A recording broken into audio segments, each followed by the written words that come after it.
Keep a fire burning red and a Georgia representing if it comes hard here. You know. Big up Kidaki, Buxton Massive. Hey Babylon boy, you go on like come son. Red. Comes hard your son. You burn this wine when no want you shine. The tree of life, them no want you climb, cause them heart no kind. Comes I say them heart no kind. Buxton Massive, Kidaki, Red Hat. Never joke, never joke, never joke. Oh, money, never money, never money, money, never money, money, I know what you conniving, money, money, never money, never money, money, never money, money, you can keep your conniving money. When you've been knocked for a bum, you have been tell me money. Now because your money done, you come with conniving money. When you had your pocket full, you have been tell me money. Now because your money done, you hustle for tell me money. Yes, money, never money, never money, money, never money, money, now know what you conniving money. Neighbor, neighbor, joker. Neighbor, neighbor, joker. Neighbor, neighbor, joker. That's all the money that me walk. A 2 pound note and a guild of this. A 2 pound note and a guild of this. A 2 pound note and a guild of this. This is all the money that me walk. I said money, neighbor, money, neighbor, money, money, neighbor, money, money. I know what you can I be money. Oh, Joseph.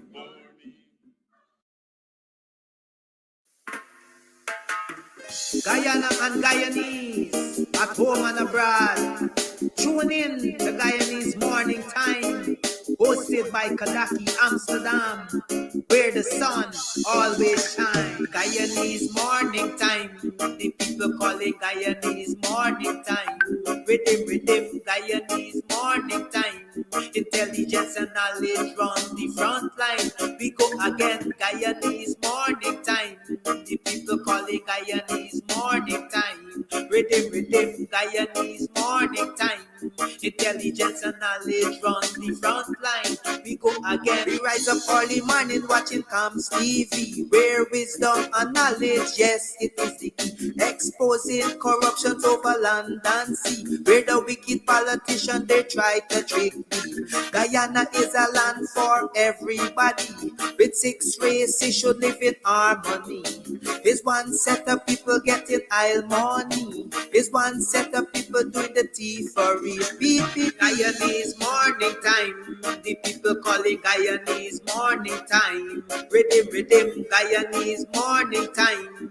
Intelligence and knowledge run the front line. We go again, Guyanese Morning Time.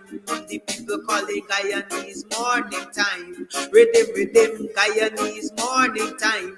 Intelligence and knowledge run the front line. We go again. This is a program that you all can see. Sharing your views and your integrity. Like it, comment and share it all around. Pass it to your neighbor, safe and sound. A sad situation going on in this town. The voice of the people is getting trampled down. Out of the mouths of babes and sucklings, which has ordained me to sing. I sing Guyanese Morning Time. The people calling Guyanese Morning Time. Rhythm, Guyanese Morning Time. Intelligence and knowledge run the front line. We go again, Guyanese Morning Time. The people calling Guyanese Morning Time. Rhythm, Guyanese Morning Time. Intelligence and knowledge run the front line. We go again, fooling the people. You promoting evil. Stop lying to the people. You are a part of the cycle. Stop fooling people. You're promoting evil. Stop lying to the people. You are a part of the cycle. I say, Guyanese Morning Time. The people calling Guyanese morning time. Rhythm, Guyanese morning time. Intelligence and knowledge run the front line. We go again, Guyanese morning time. The people calling Guyanese morning time. Rhythm, Guyanese morning time. Intelligence and knowledge run the front line. We go again. They got Breakford, Bork and Mark Benchcop. David Hines and Kadaki Amsterdam. Sherrod Duncan, Nigel London. Normal Brown and Gavin Matthews. Big up Paslow, poor people governor. Simona Brooms, Robin Simpson. Hampton Green and Winston Jordan. And yes, we can go right on and on. Guyanese morning time. The people calling Guyanese morning time. Rhythm, Guyanese morning time. Intelligence and knowledge run the front line. We go again, Guyanese morning time. The people calling Guyanese morning time. Rhythm, Guyanese morning time. Intelligence and knowledge run the front line. We go again. The relatives and friends of young Quinton Bacchus, they deserve justice. The family, the relatives and friends of our in Boston, they deserve justice. The family, the relatives and friends of Peter Headley, they deserve justice. And so when we say that Guyana is an apartheid state, we have the evidence to show.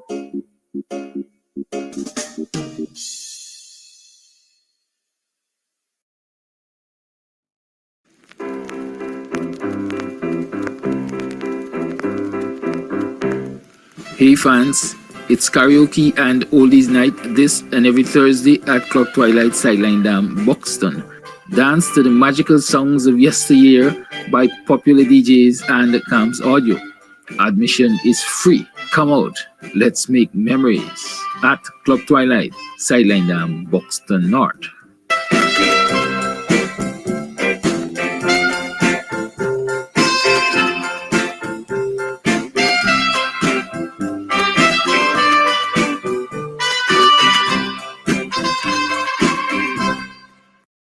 You can get meat anywhere, but for the best cuts of chicken, beef, pork, mutton, and lots more, check out T&W Harris Butcher Shop located in the East Ramvelt Market Meat Section. Call us on 609-7168, 641-4494. Ask for Rastaman.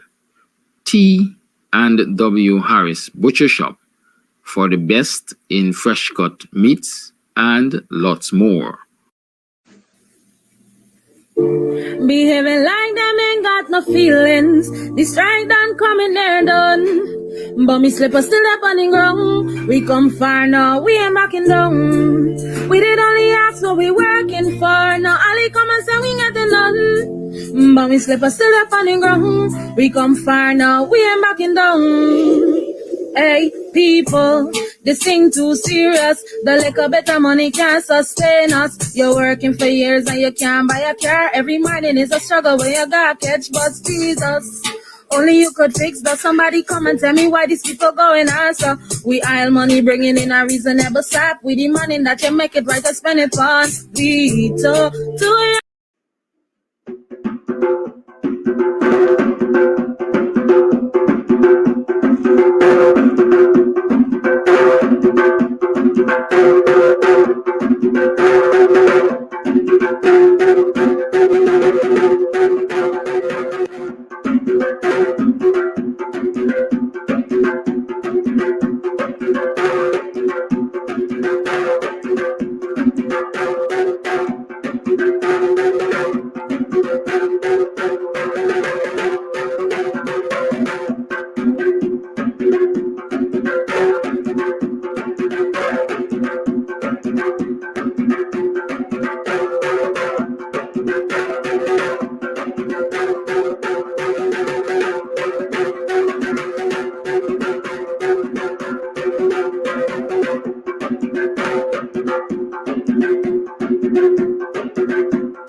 sir. You see, these things is it's life.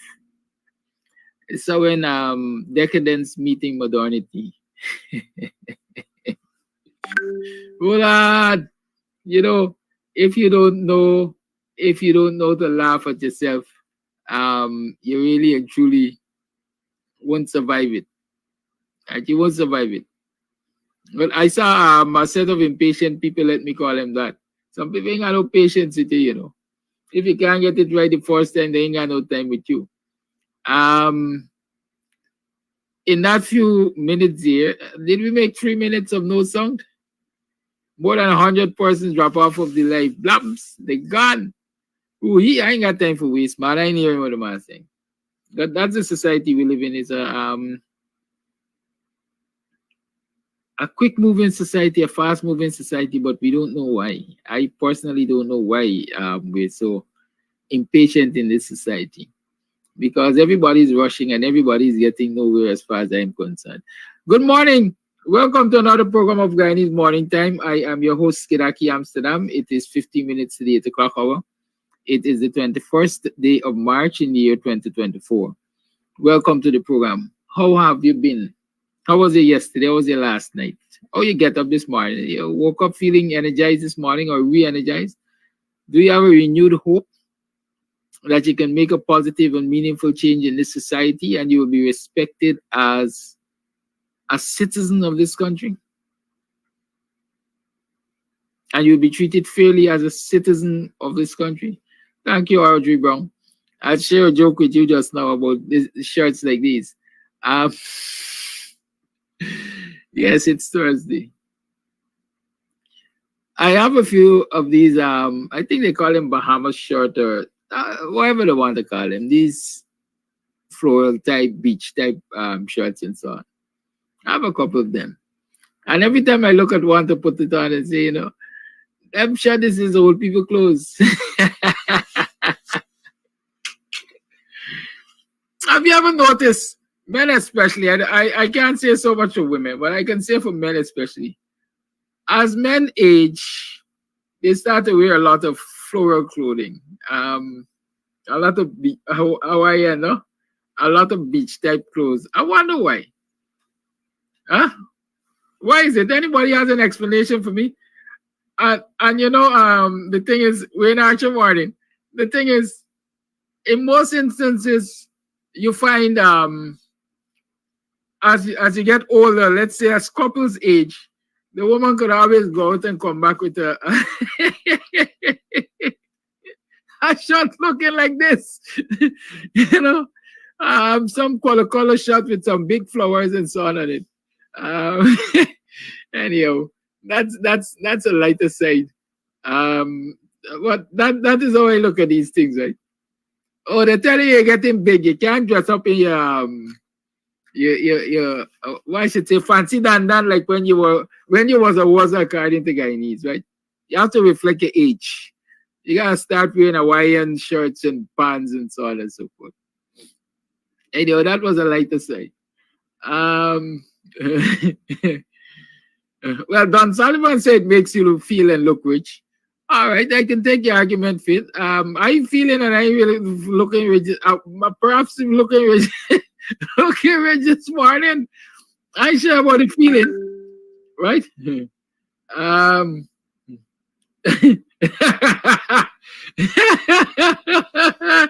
Hold on. Like, oh my carriage, people say they're cheap. Some people always give me them. I tell you, some of them are quite expensive, John. So all of them ain't cheap. That's not true. Well, that way. Yes, as long as I had a good laugh like that, you allow me. Okay, June Sam has a nice explanation there. It's indicative of retirement and relaxation. Perhaps. Good. Yeah, so how have you been? Thank you again, Corey. How have you been? As some people ask, what frets you? What bothered you this morning? I'll tell you some of the things that bothered me this morning. Anyhow, let's talk before that about the teachers' situation. So the teachers were back in court yesterday. I haven't seen much reportage in the media about what transpired in court yesterday. But I'm gathering that the Ministry of Education provided minutes and the Teachers Union provided minutes. And what I consider a strange twist, instead of the president of the Teachers Union being in court yesterday, I understand it was the vice president of the Teachers Union that was in court yesterday. I don't know, the Teachers Union must know how they're approaching it. But all the time we were hearing of the president of the Teachers Union, president of the Teachers Union, president of the Teachers Union, general secretary of the Teachers Union. But when this particular matter came up for hearing in court, based on the little reportage I saw, it is the vice president that was quote unquote on the stand. Good. So the Ministry of Education provided its minutes, and the Teachers Union maybe provided their minutes too. And according to one headline I saw on the Marara Waves, the Teachers Union admitted that financial matters were discussed at their previous meetings. However, they're contesting the claim that those financial matters pertain specifically to the wages and salaries, which is their major concern, right? It brought me back to what I was saying to Dr. Hines yesterday, that if it is based on his reasoning, his explanation, that once the minutes are provided to the courts and the courts can determine, well, here the ministry didn't discuss financial matters with the teachers, then the strike was just. Right? On the flip side of the coin, one would imagine if the ministry did discuss financial matters with the teachers, the strike was unjust. That was my reasoning with him yesterday.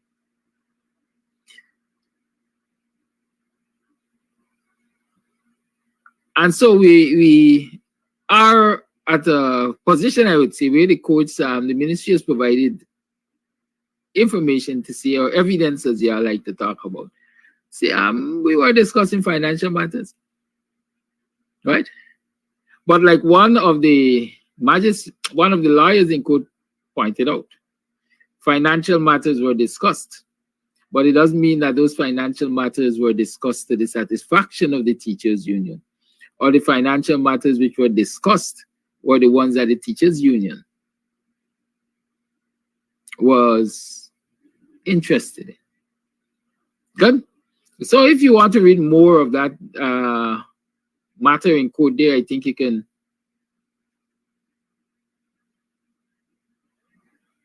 Okay, right. So Nicolette is telling us that he was in court, but the VP was on the stand yesterday.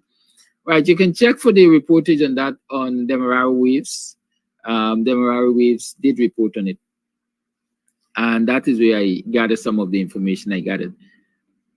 I usually say, and like I said to Dr. Hines, if the ministry can provide 1 minute to say they discuss financial matters, is that adequate? Right? Is that adequate? And so I guess the court will have to make those determinations. What the teachers are arguing, and what many of us will argue too, is that the financial matters that I saw listed as being discussed, while they have the impact of giving teachers, I would say, more spending power, it doesn't give them increased wages and salaries. And some people, in some instances, conflate the two. Is what the government doing giving you more spending power? Or is it increasing your wages and salaries? And we have to make a difference of the two, because more spending power doesn't mean more benefits to me down the line, especially when it comes to my benefits. And I'm talking about my retirement benefits here. Right? So when the government gives me a gold scholarship as a teacher, yes, that is like on-the-job training. Does on-the-job training benefit me, or it benefits the employer? Some people will argue that it benefits both of us, because I will be able to deliver more. I will be more productive for the employer will get more benefits. Right? So for me, from the standpoint I am at, on-the-job training benefits the employer more than it benefits the employee. So a gold scholarship for you to do a master's in education or whatever, for me, benefits the government more because the teachers might be more efficient. But how does that gold scholarship and that master's example impact my long-term benefits? Good. Why is this person calling? Good morning, or may I help you? You tune to the Guyanese Morning Time.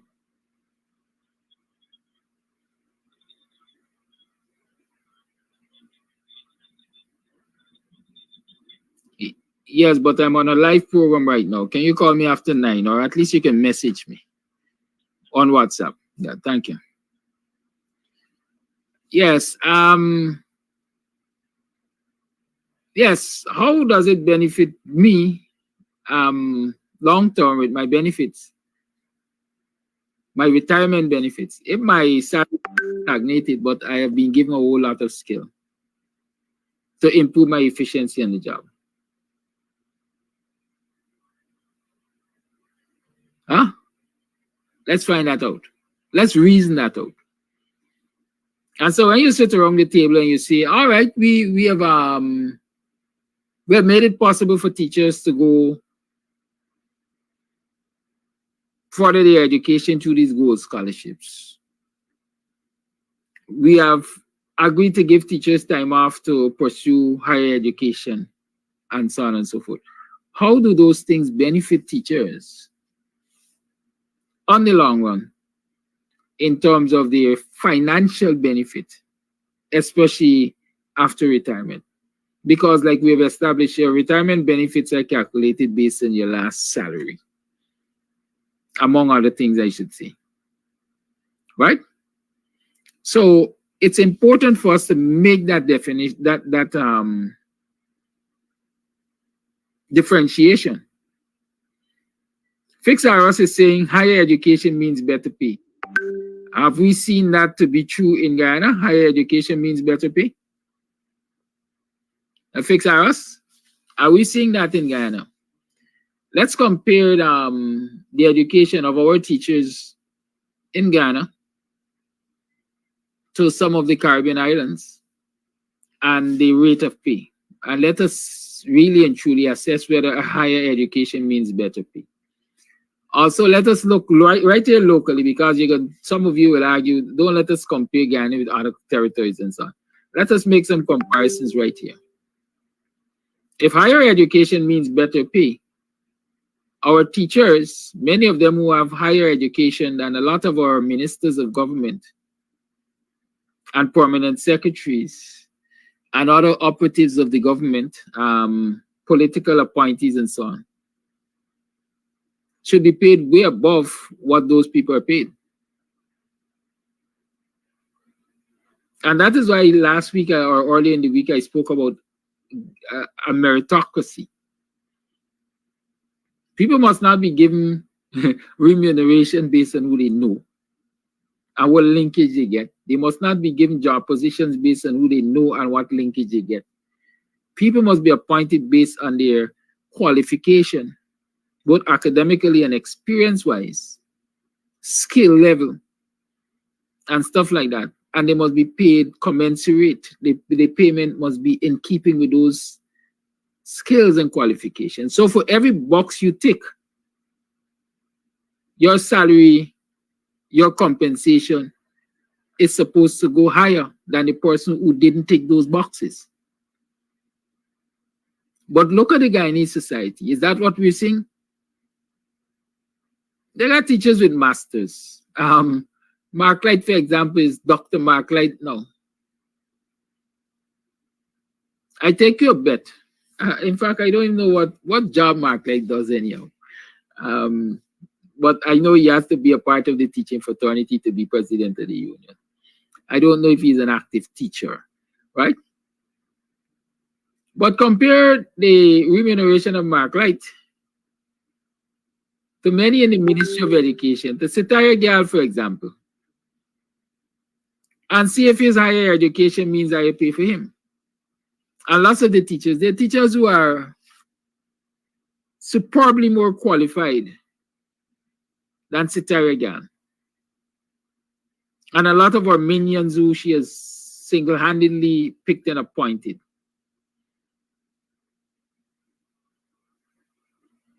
Right? See if their higher education means higher pay. Sometimes in the normal world, the economists say what? Ceteris paribus, all things being equal, things remaining the same, whatever they in the normal world one would expect. Right? One would expect that higher education means higher pay, and that is why people continuously go for higher education, but not in Guyana. The teachers were just told that there can be no debunching. And this is one of the issues I heard when this thing was done. There can be no debunching anymore because every teacher is paid at a higher level of the scale. And so if you're a teacher in the system 20 years, you got 20 years experience more than the teacher that just came out of college. Right? The two of you are paid at the same rate if you are in the same position. So there can be no debunching. There's no separation of the sheep and the goat. You don't get a superior salary because of your experience and stuff like that. There can be no debunching. Once you're on the same scale, everybody is on that scale. Everybody gets paid at that scale. So what sense are we making? What are we saying, Fix Hours Ghana? That teachers should just go into the system. Throw down. Don't improve their education. Just go through the system. Because at the end of the day, all of us will be paid at a higher level of the scale. Right? Fix Hours. Anyhow, no matter what the current government does, you'll always have something negative to say. Because the current government doesn't operate normal. So even when they do it in a dysfunctional way. Look at the decision on the NIS payment, for example. NIS benefits are calculated in the best of your last 3 years, if I remember clearly. But with the last pronouncement of this government, all NIS pensioners basically are going to get the same pension regardless of what their last 3 years were. When you bring the minimum NIS pension to what the maximum currently is or something to the extent, everybody gets lumped together. That is laziness. The government is displaying that it is lazy. It will not take the time. It does not care about taking the time to properly calculate and cater for the improvement of people's wages and salaries and other benefits. So you can tell me, I worked my ass off. I made 20,000 contributions. I'm just throwing numbers around. 20,000 contributions to NIS. And I will get the same pension as a person who made 15,000. That is not how the scheme was set up. Those were not the markers, or that is not what the markers were intended for. But the government, in its laziness and abusiveness, decides that I don't care who throw how much more than who. All of y'all can get the same thing. Right? Fixed Hours wonders why I never hold a senior position. Boss man, I always in a senior position. I've always held a senior position. Because I work at me for me, I'm always the CEO. Right? I am always the CEO. Even if I work with a private sector entity or a public sector entity, trust me, In there, I might not be a senior person, but I always am the CEO. Then I know nobody who comes here and tell you how to invest in yourself, you know. I do that every day. I love to invest in myself. I work with other entities so I can accumulate capital. Yes, I'm always on the outside peeping in. And I'll tell you why I'm always on the outside peeping in. Because when I'm on the outside and I look in, what is on the table on the inside is not appetizing enough. It doesn't value my time and effort. When I give my all. You see, every morning, rain or shine, I am on this program because when I decide to do something, I give it my best shot. And I ain't gonna work with nobody in private sector or public sector that doesn't respect the fact that I will dedicate my energies to whatever I commit to. And the respect in that instance is usually reflected in what I am rewarded with.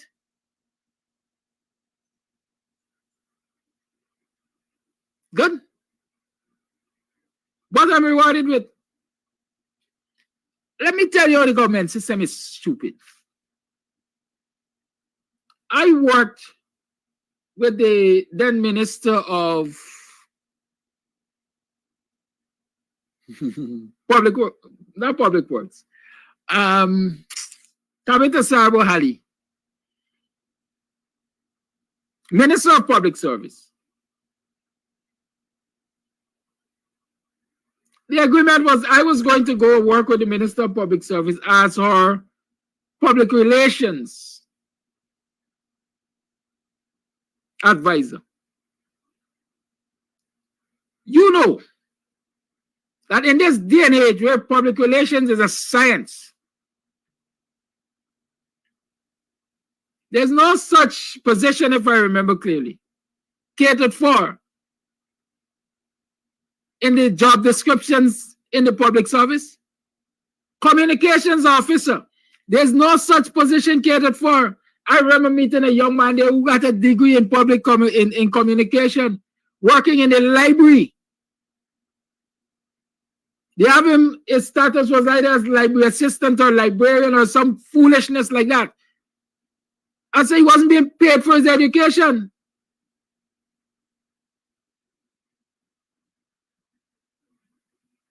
Was not being paid for his education.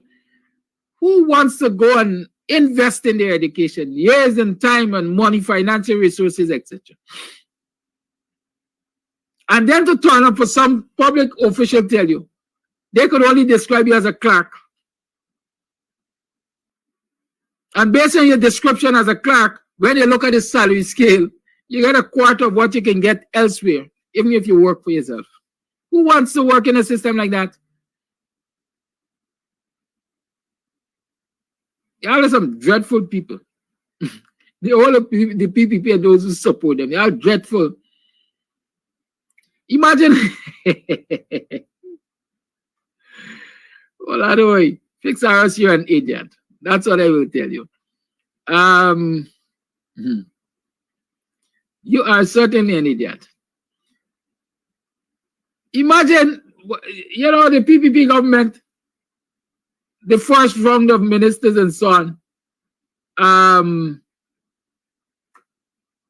The first round of ministers and so on in the PPP government, a lot of them didn't have no kind of qualification. Up to now, a lot of them didn't have no kind of qualification. Imagine a man who used to park bicycle on the Metropole Cinema.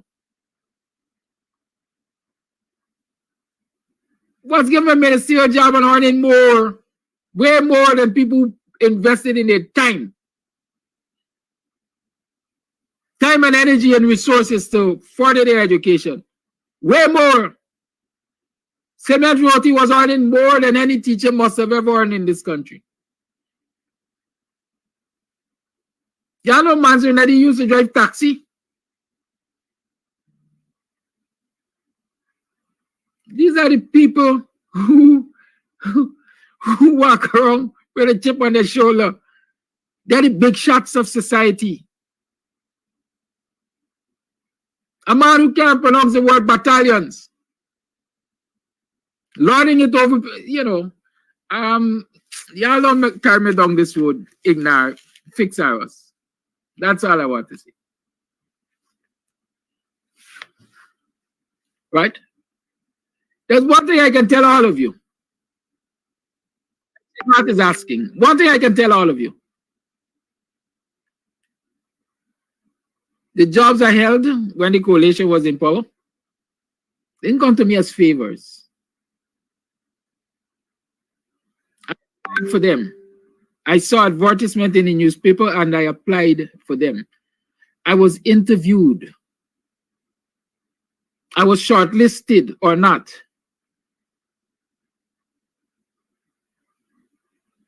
If I tell y'all some stories, y'all wouldn't believe it. Y'all would not, many of you would ask, why is Kidaki Amsterdam still supporting the opposition? Why is Kidaki Amsterdam still in the WP? Why is Kidaki Amsterdam still active in political activism in this country? If I tell y'all some stories. And I don't tell you those stories in many instances because I don't want people to believe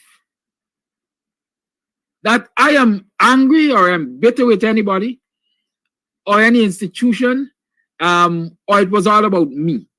My fight, my public fight is for the betterment of this country, and I will maintain that.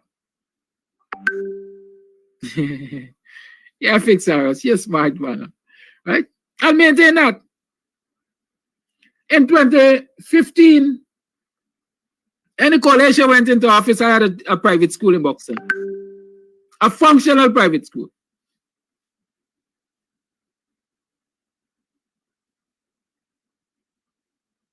I was asked for assistance in the Ministry of Education in certain areas. And in order to avoid a conflict of interest, I agreed to close my private school because I saw a greater national good coming from my effort. Not one day did I work in the Ministry of Education. Not one day.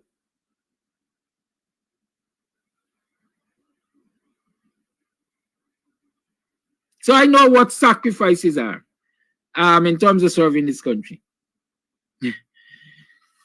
As a young man, I'll tell you all this. We still gonna go to the main point of discourse this morning. You know, we got time. As a young man, I'll tell you all this. I completed my education, CXC, etc., and applied to the Guyana Defense Force to be a cadet officer. I went through the physicals, I went through the practical, the academics, I went through everything. Went to Takama, was taken to Takama. Yeah. Takama, yes. For physical assessments and everything. When I got to the Defense Board interview,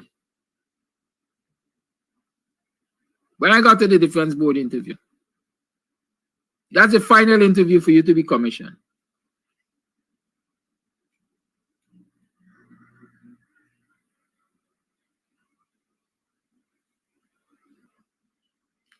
The PPP denied me the opportunity of serving my country as a cadet officer or as a military man. Why? I was from Buxton and I was a member of the WP. No other reason, you know. No other reason. That is sacrifice to the country for me. Because I was involved in political activism. Some of us from that day would have said, hey, damn this thing I done with politics. Because it's affecting your upward mobility.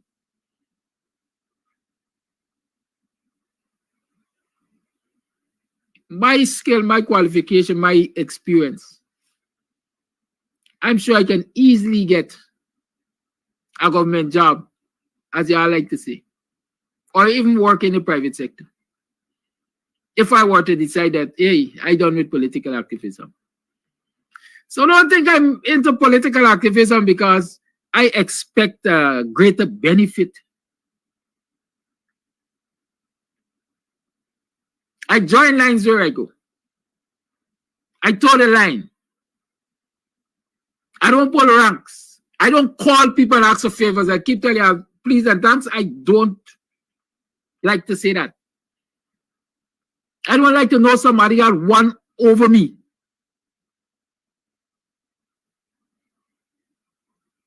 Keep that in mind.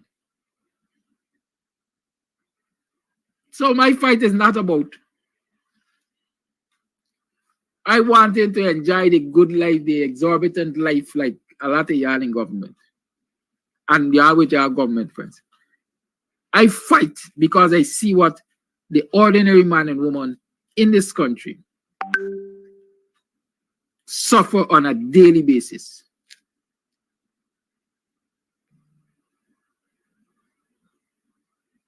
And for as long as they got politicians who behave as though they don't know the suffering of people, and many of them don't know the sufferings of people because a lot of them born with a gold spoon in their mouth or were handed a silver spoon by somebody that was born with a gold spoon.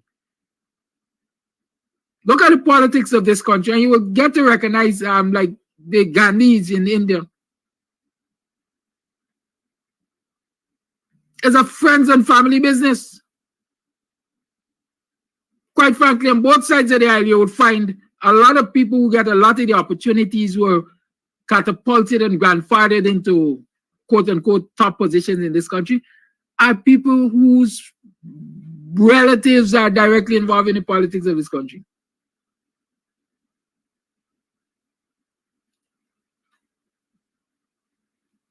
Right?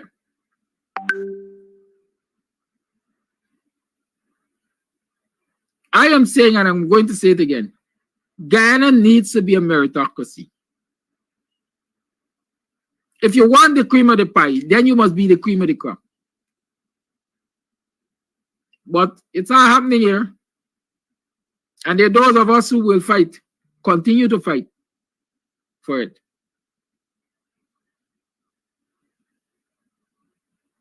So again, higher education in this country doesn't mean better pay, doesn't mean better remuneration, it doesn't even mean respect. Imagine a teacher could get a master's in degree. A master's in education or something like that. And that master's in education, compared to a degree or something in social work or something, somebody is sitting higher up with a lesser qualification and learning it over that teacher, living the good life, got maid, got gardener, got security, got all kinds of allowances and so on. And the teacher who has a master's got to be selling freaking tamarind ball and plantain chip in school. And hot dog and sausage and aerated drink and snacks.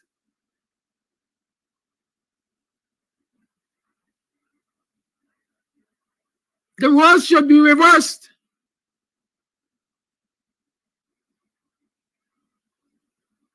The roles should be reversed.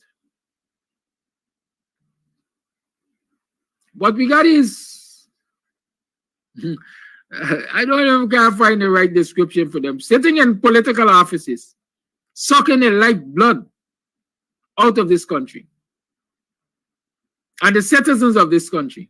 And then got the temerity to come and tell people that they're getting good this and they're getting this and they got together. There's some sickening souls.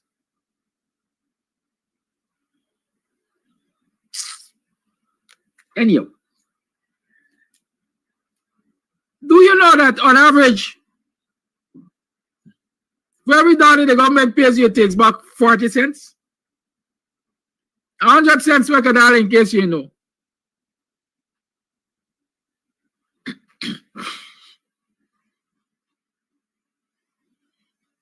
Again, Dexter Leander is telling me, throw my hat into the ring and start a campaign for presidency. My refusal to do that is another example of where I stand. I could run for presidency.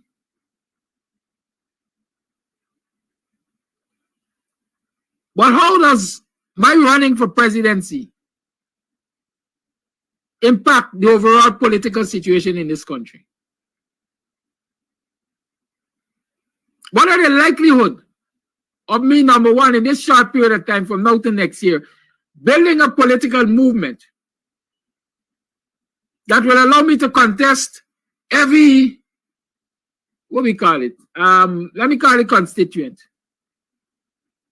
to contest every region in this country for the general and regional elections? Number one. Number two, what is the likelihood of me winning the largest block of vote to form the government? David answer, we must be rebel, but we mustn't be unwise. Yeah, I could make a difference. I might win a seat or 2 or 4 or 5 or 6 or 10. But will I win the largest block of vote to form the presidency, to form the government? If I can't do that, then what I'll be doing is reducing the chances of the opposition elements as a coalition winning the largest block of seats so that they can form the government. And my interest now is for the opposition elements, the coalition, to win the largest block of seats to take the government from the PPP. I will not do anything to endanger that. After that has been achieved, maybe I can go on my own ego trip and say, well, I want to turn president next. And since being in a coalition is not going to allow me to be president, I'm going to start my campaign from today for the next 5 years to become president. That is how real I am. I mean, Dexter, and there are others who will urge me on and say, man, you could do this thing. Yeah, I could do this thing. But you don't push a seed down today and it turn a tree tomorrow. You gotta be a sapling and so on and so on. Let's deal with that. That's a reality. So you got your response there, Sherwin. I'm going to be on the campaign train. I guarantee I'm going to be on the campaign train.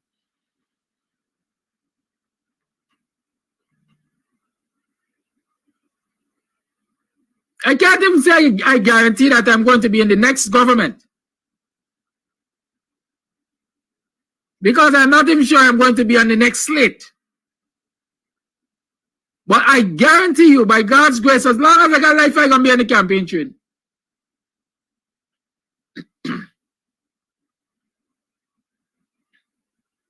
Right? So keep that in mind. Now let's talk about these big fishes sucking the lifeblood out of people. The president and the prime minister and the vice president and the attorney general and all of those. Somewhere in that short list I gave you, I don't think there's any of them that pays tax in this country.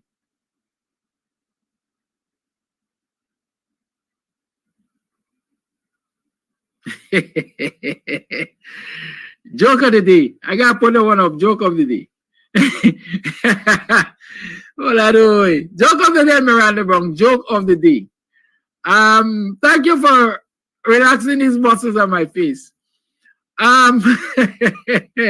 Sign me up with the PPP. I don't make deals with the devil. The devil is the PPP is the devil's incarnate. Yes, that long list or short list that I told you about, it's just a snippet of the people who don't pay taxes in this country, you know. We are all set of people, political bloodsuckers, who don't pay taxes. So while you, the ordinary citizens, are being paid starvation wages, every dollar they pay you, they take back 40 cents. Every dollar they pay you, they take back 40 cents.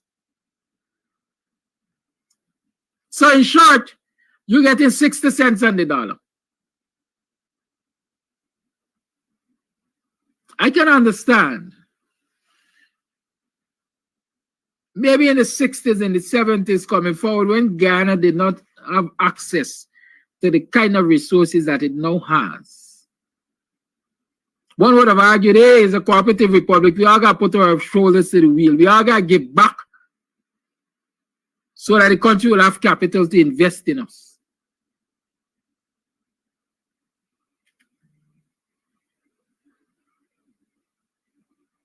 As we come forward into this period,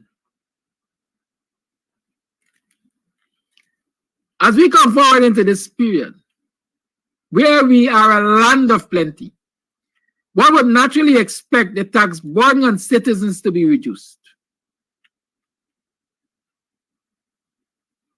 But it's getting worse.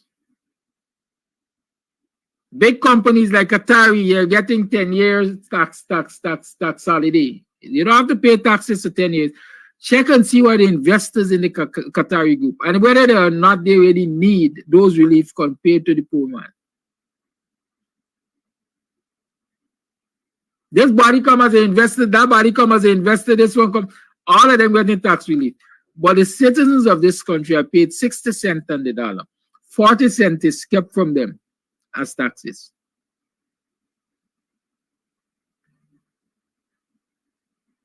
And this government is saying that it cares about the well-being of citizens. A lot of these idiots come here and ask or say, black man I invest, black man can run business, black man I get business. But black man make up the majority of the public service with 40 cents on every dollar is taken from them. And so the 60 cents that they're left with is inadequate for the mere survival. And so they can't accumulate capital. And that's the economic fact. Compared to Indo-Guyanese, even the Portuguese, who are in smaller numbers in the public service, Chinese and so on, but larger numbers in private sector, who decide how much taxes they should pay. And not I say who decide how much taxes they should pay, because by the tax laws might say they have to pay X percent. X percent of a smaller percent is still less taxes. The X percent of a smaller amount is still less taxes than you have to pay. Understand this. Public servants, their taxes are deducted at source. As before you get your paycheck, your taxes get deducted. Private sector has to prepare their income statement for the submission of their taxes.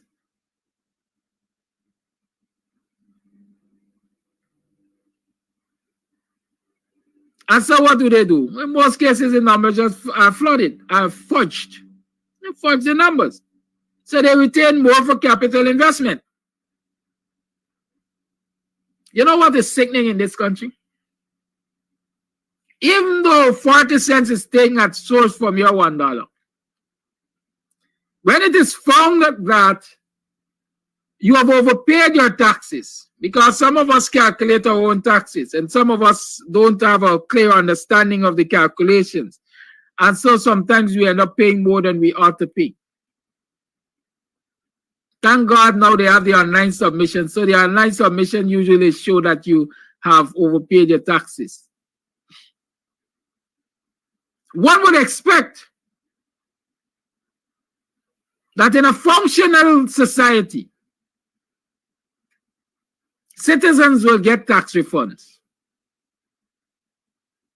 The Americans look, and the Canadians and so on, and those in the quote-unquote developed world look forward to that period of the year when they will get their tax refund.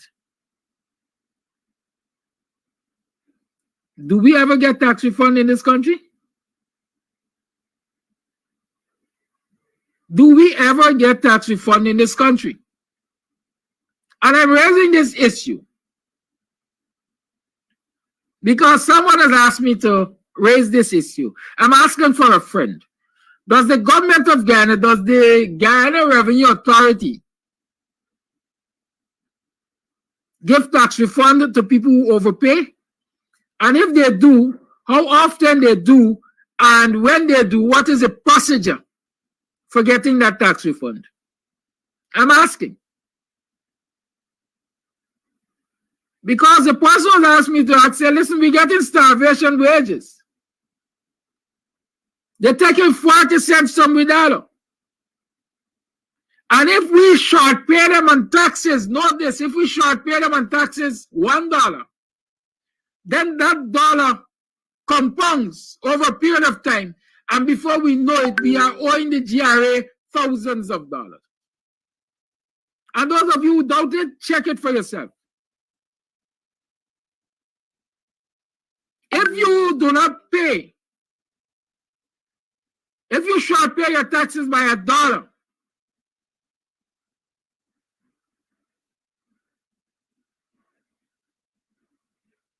over a period of time, that dollar increases. It's compounded. You're paying interest on it, interest on it, interest on it, interest on it. And then that dollar becomes thousands of dollars that you owe to GRA.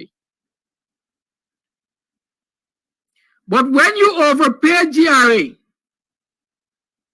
10 years, 20 years, 30 years, that overpayment sits at GRA and you don't get a refund, or even when you get a refund, you get the bare basic refund.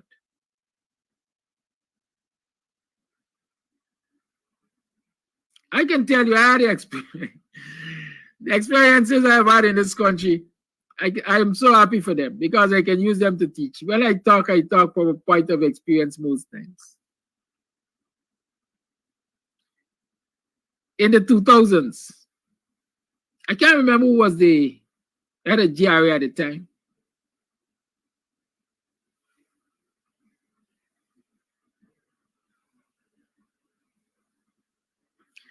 Let me read Miranda Brown's response before I continue what I'm saying. Yes, there is tax refund. A few years ago, I guess that should have been past tense. Yes, there was tax refunds a few years ago, right? Because we're talking a few years ago. That sounds like it passed. Now all adjustments are made before the end of year, so the likelihood of getting a refund is low. This month, some adjustments were made. This month, some adjustments were made. I don't know exactly what you're talking about, but yes. Let me go back to this years ago story. And Miranda is right. A few years ago, you used to get tax refund. I can't remember who was the tax commissioner at the time. I'd rather suspect the PPP was in government. When I got a letter, in fact, I got 2 letters over a period of time from GRA saying that I had overpaid my taxes. Right? And the amounts were included in the letter by how much I had overpaid. And the procedure is that I had to go to perhaps the accounting department, submit the letter, they will prepare the check, and I will get it. I was successful in getting one of those checks. To this day, I didn't get the other one. To this day, I have not gotten the other one. And that was years ago. Nowadays, the system is supposed to be so much more efficient, yet decadent. Because the person who asked me to ask, as evidence that for the last 2 or 3 years they have overpaid their taxes. They have not received a notification from GRA to say that, well, in letter, to say that they have overpaid their taxes. The system is showing that they have overpaid their taxes. You know what made the last submission? They underpaid their taxes. I think by, let's say, $20,000. That's last April, right? My understanding is the amount that they overpaid by is almost tripled right now, being demanded by GRA.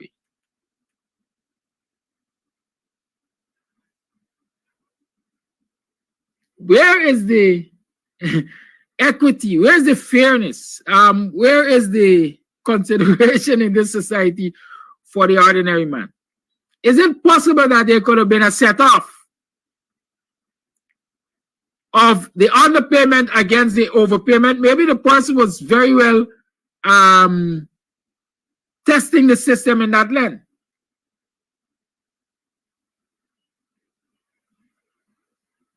Right? Is it possible that GRA system could show that, hey, this man overpays taxes for the last 3 years to the value of $105,000, and this year he underpaid by $20,000. Can we deduct this $20,000 from this $105,000 that we have for him, and so we now do him $85,000? And let's prepare his check and send it. But we have a government and we have public functionaries who, as they say, only think for themselves. I know there are many, many Guyanese. I personally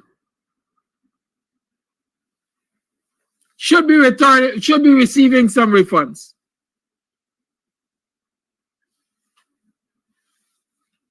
I personally should be returning some refunds. Miranda Brown, that's not accurate, that there should be no overpayment now. And I'm going to explain that to you. When I was working with the Minister of Public Service,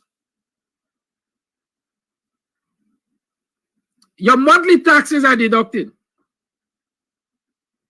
Your monthly taxes are deducted. But then unceremoniously, in the middle of the year, around August, I was dismissed by the PPP government. Now, how taxes are calculated? Your taxes are calculated in such a way that the income you're supposed to get at the end of the year, the personal allowance, let me call it that, is X amount. It caters for 12 months. And so if you pay taxes for 6 months at that rate, and then you did not work for the next 6 months, when they look at your overall income for the year, you did not make that annual deductible. And so you should not have been paying tax for that year. Check it, Miranda Brown. I hope I've given you the right explanation, folks. But the fact is, if you've worked partially for the year and your taxes were deducted, and you have proof that you did not work for the rest of the year, and so at the end of the year, your deductibles, your income did not meet the amount of your deductibles, then there should have been no deductible. So you're supposed to get refunds and taxes. I would want to call it like that. That might be considering something like the universal basic income. If you don't make a certain amount of money, then you don't get taxed. And so, yes, Miranda, it's possible that there are overpayments because there are a lot of people who lose their jobs or quit their jobs part of a year. And so they would have already paid taxes to a certain value before they quit or lost their jobs. In some instances, your rate of pay could change midway. Your rate of pay could change midway. Maybe you left one job and you went to a low-paying job and so on. And so that too will affect your annual income, which will affect your deductible. And so, yes, even with the automated system, people can overpay taxes. Right, Miranda? Go do your research and come back. Now, Miran is telling me about exceptions now. And these real life situations in the workplace, and these real life situations in industry and commerce, what nonsense you tell me about exception? The lines are open. 6225923 is the number to call. You tune to the Guyanese Morning Time.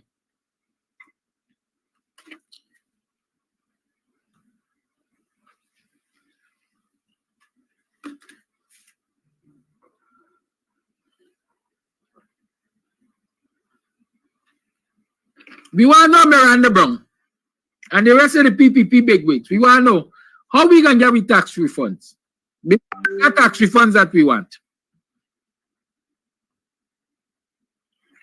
Don't tell us about exceptions.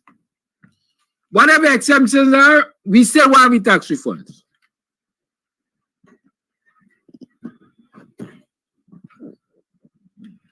Call it like, good morning. Yes, good morning to you. And good morning to all my Guyanese brothers and sisters this morning.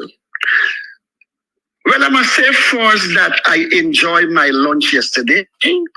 That's why I'm using the word good morning to all my Guyanese brothers and sisters. But it's a one-shot deal because tomorrow I'm going back to greeting my black brothers and my black sister. I am glad you used those words this morning. What would benefit you for one for president now? What can you gain from that? Can you beat the present leader now? Frat Garden said no. But I glad London listen to you. And that is why Frat Garden needs you to be our prime minister. Because you're not representing the word smart, you're representing the word wise. And I do hope my friend Abinat listening to you clearly, even not every week, one time a week, and listen to what you say because Mr. Abinat need you by his side. You represent the story in the Bible with Joshua. It's a reason why. Can you hear me? Yes, we are. It's a reason why God used and saved Joshua from getting killed and used that man to save Moses to save Joshua. Because at the end of the day, you know what God said? Why he saved Joshua? Because Joshua is the one leading people them to the Paris, to the promised land. But Moses lead the people them out of the hands of bondage. So yes, we must start to rally for you to be prime minister. Rally for Mr. Paul Slow to be Minister of Home Affairs because you guys qualify. You guys could do a good job. Miss Lawrence to go back to Minister of Health because I know all three of you guys would not fail yourself. I would not fail Abinatu. So Abinatu will not fail his supporters them. It is time for we start our campaign and rally behind these names. Let me put a piece into the teachers, if I will, if I may. If I was a teacher union, I would have come up with a new idea now. And the new idea, I would keep in service with all my teachers there. I said, look, this is my position. I put it to a vote. Let me draw back from the court system. We are not getting nowhere and we will still end up with zero. But we could start all over again. A man that fight and run shall live to fight another day. Let me take the loss and move on. Because the hardest ball just end up sound like when you put a pulsar to the wheel, it gets soft. Let me come up with this package now. We're going to the government now with new package. We need more 20% from 19 to present to 2024. We need a better benefit. Most of all, a better benefit. And we need any problem in the job and job, the job place must be rectified. That must be the new package. And I would let them know plain. I would give them 15 working days to get back to me. Now we're going to call the shots. Because we just ail, they find more aisle. So before they borrow money from that aisle there, for the land, for the road, and hotel, we're going to demand our share. And this time, we're going to put all at the wheel, the gaffer bow. And if 15 days pass with no answer, send back the union again. Say, hey, tell them tomorrow morning we're going to strike. And in the meantime, the teacher union have to get up at a union and say, hey, this time we got to bring them in. Because all of we feeling the pain, not teachers alone, nurse and other workers them. And we go with all we package and give it to them and tell them plain in 15 days. You got to challenge the people, man. We must not go low with them. We must go low with them, not go high. We run away and we go get blows and killing because they love to kill black man run. You got to pause that wheel. If I was a teacher union, that was a new package. Forget about the arm thing. Draw back from the court system. It's making me look soft and weak and stupid too. That is my thing for today. Tomorrow is my day. Thank you for your call. The last remain of 6225933 is the number to call you. Tune to the Guyanese Morning Time. I am your host, Kidaki Amsterdam. Remember, the Buxton Business and Cultural Expo takes place on Thursday, 1st of August at Dorset Lawns. That's on Church of God Road or Middlewalk Road, as we call it, Buxton. Starting time is 10 o'clock. There are lots of games, food, well-stocked bar, and more for you to partake in. Booths and vending spots are available. You can contact 6827981 for details. 6827981 for details, or now you can access booths and vending spots. Right? Support the thing. It's the first, and it's going to be annual in Buxton. Buxton Friendship Business and Cultural Expo. Call you live. Good morning. Morning, Kadaki. And I want to say that I felt really good this morning when you explained, and someone said you should run for president. You explain then why you will not run for president. And I want to commend you for that. You're thinking about the nation as a whole. The caller before me, I don't know, like he has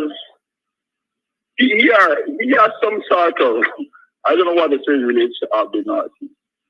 Abby Norton is, I would say, 10.5 popular as a presidential candidate. I am one that supported Abby Norton to be the leader of the party, but I no longer support him. However, Norton is flouting every law with every constitutional law within the party. Congress was due since the 18th of December last year. You have not called Congress. He said the General Council will decide. He had the General Council in November.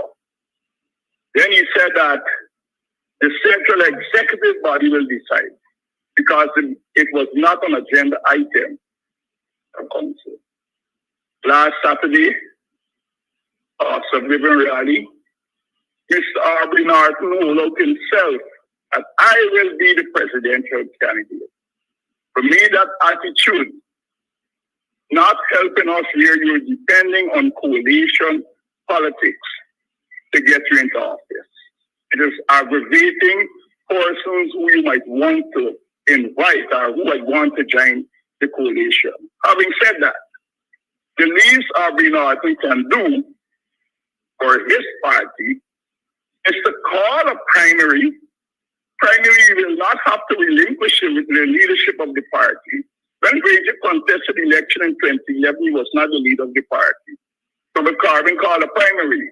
And all who were interested from the party contest. Whoever win that primary will be the presidential candidate. If Aubrey Norton win that primary, that is not supporting Aubrey Norton now, will then support Aubrey Norton. because the members would have spoken. And I think that is what we need. This guy just holding out Arbinard and Arbinard and Arbinard, and Arbinard is more than half popular. So we don't have time on our side. We have time on our side. For the primary, all who's interested in showing the hat in the ring within the party, show your hat, get the vote, we arrive as a presidential candidate, and then we look at the coalition. Coalition sit down, among them now, they will see which is the best suited candidate to lead the coalition. It doesn't have to be PNC. The important thing is that we need to get rid of the PPP. On your last program when I called and I said this, we would have already won these elections, but every day we are fighting harder and harder to lose this election. The longer we take to settle into a coalition, and so that we can go out there and talk to persons, this election is two things. The masses want to hear about money in their pocket. The PPP will be campaigning on infrastructure. Two things. They will be campaigning on infrastructure. The masses want to hear about money. How is it you're going to get money into the pocket? And Arbinard just holding on and holding out himself. As the presidential candidate, it is to the detriment of the nation and it is self-serving interest. Thank you very much. Thank you. Yeah, somebody said yesterday they like when I comment, but I don't comment often. I only comment sometimes when I think it's necessary to comment. But short comment on this call. The daily fights. Caller, how are you contributing to those fights? That's all I want to know. How are you contributing to those fights? And I'm saying at the cost of living rally, I didn't hear him, but I'm quoting the caller. I will be the presidential candidate. Well, here, if I can't better me, who must better me? Do you expect Norton to go and say, well, Walton Desir or Ford or Mike Paul or Williams or Figueroa or whoever will be the presidential candidate? I will be the presidential candidate. According to Roy, I'm good bite me.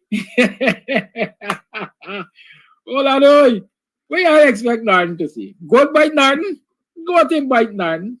Is Norton a normal human being? Yes, Norton is a normal human being. He has hopes and aspirations like everybody else.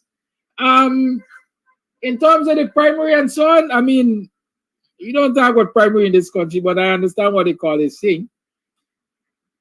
Norton said Congress is going to be, I think, by the end of August. And so those who don't want Norton to be the presidential candidate ask by the end of August to get rid of him. I don't know why we just lose energy over certain things. Small fries, very small fries. You don't want Norton, get rid of him at Congress by the end of August. Good? Who pays the piper calls the tune? Keep that one in mind. I got a former teacher of mine. Let me make it clear. Former staff of mine who worked with me as a teacher. He used to say confidence, ignorance. Confidence, ignorance. You're so confident that you sound ignorant. Right? Let's hope that's not the case with Norton. The lines are open here. Call you live. Good morning. Hello. Call you live. Good morning. Yeah, Mark Kadaki. All right, Congress come whenever it is. We get rid of Norton. And we're going to be in the same position. We're going to still be fighting. We're going to still be fighting. We're going to be in the same position fighting. So what are we as people doing to bring everyone together? Forget about the leaders. What are we doing to bring everyone together and make this thing a united front? Right? Because you're going to have a Norton faction and you're going to have a whoever else faction. And we ain't know about coming together, put our differences aside, come together for the betterment of it. You know, we fight remains one, getting rid of people. This is what we fight is, just get rid of them. But no, we want to fight to get rid of our own people before we fight to get rid of the main enemy. That's the thing. But I've been listening to this United Nations thing, you know, little spigot from here, there, and everywhere. To here to share, we name Winseed and all of them think that the interviewers are their supporters from Port Morant and Bath Settlement, that these people ain't got a clue what's going on, that these people just come out to the sun or out to the moon or out to somewhere and just dropping questions like that. These people don't know what's going on in the country, right? And they're telling people about what? Because reports haven't been made, make this thing is up. I believe shy we thief fish, but we mustn't call we a thief. We mustn't report to the police station about we thief and fish from their own part. But I'm saying this. These people, I like what they're doing. They're cornering themselves. I let them continue to corner themselves, and we're going to have a good laugh. We're going to have a good laugh. I like how they're setting themselves up because they think that everyone come from Port Morant or Bath Settlement. That's all I have to say. Thank you for your call. I don't know. Everybody seems to have a plan to win this election. I don't have a plan to win it. I have a plan to show in my lot. Right? Anybody who goes up against the PPP, I with them. Right? Anybody who goes up against the PPP,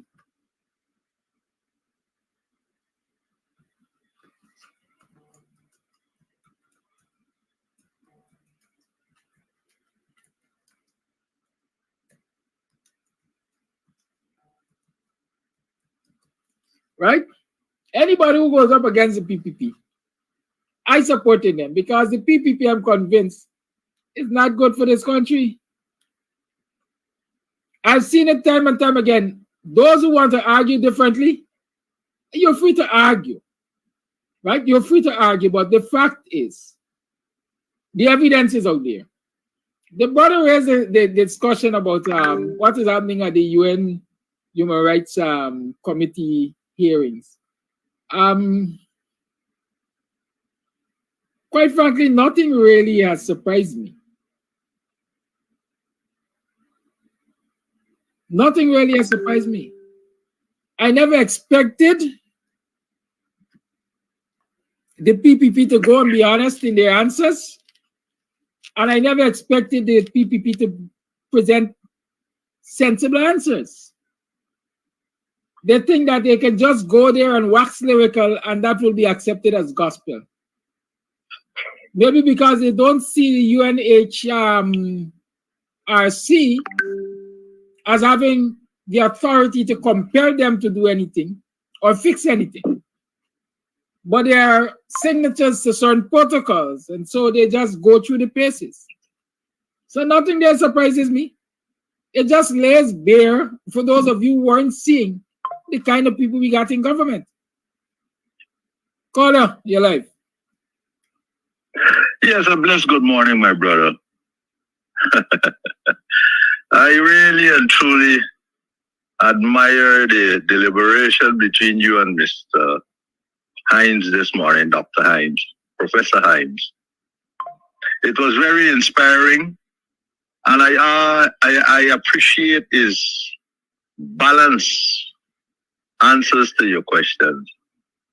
I appreciate what he did this morning. It was outstanding. For those who have sense to hear, those who have ears to hear.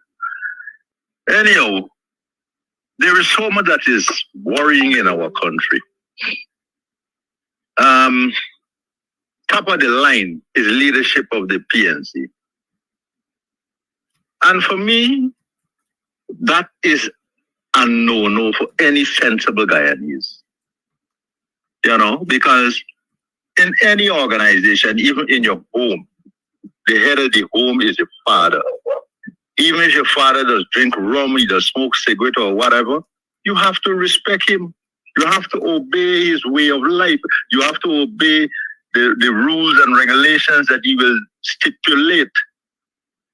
Instead of that, everybody wants to be a leader. No ship has two captains. Why all the other leaders after Lyndon Sampson was born were respected? You know, it bothers me. I want to use a strong word. Why the hell these clowns in the PNC can't understand that this man was duly elected in a democratical process and band around him and say, well, comrade leader, I don't think we should do so, we should do so, we should do so. You know, instead of that, it's about personality. At the congressional last meeting, last election, all of them said they will work with whoever win the leadership. The big traitor gone to Venezuela. His factions, you see them all over the place hustling to drink soup, shaking hand here, hugging up there, and all kind of thing. One was even sent on a country conference. Those conferences are being initiated by the government, and you are on that team. What the hell you're showing people and telling people, man? Every guy needs a fool. I am surprised that that fella goes and his likes. I think Mr. Norton is trying his utmost and he needs to be supported. The other one, the other day, you see in some room, huh? Nothing is wrong. We are all human beings. A handshake here, a hello, how you do. But when you're in close proximity of your enemy, any little kindergarten child is going to say, something is wrong here. And those are the people they are promoting. We don't want snakes as leaders. We want upright people. You know, right now, Mr. Norton has trouble. Morning, neighbor, morning. Are you morning? Morning, are you morning? It's 7:37, 23 minutes today. It's the clock hour on the 22nd day of March in the year 2024. Welcome to the program. How are you been? How was yesterday? How was last night? Thursday night usually is hectic down at Club Twilight. I don't know what you do on Thursday nights, but how was last night? How you make out? Wake up this morning, how you feeling? Are you feeling energized? Are you feeling like, you know, like at last you can all of the world? Are you feeling that there's need for some definite change in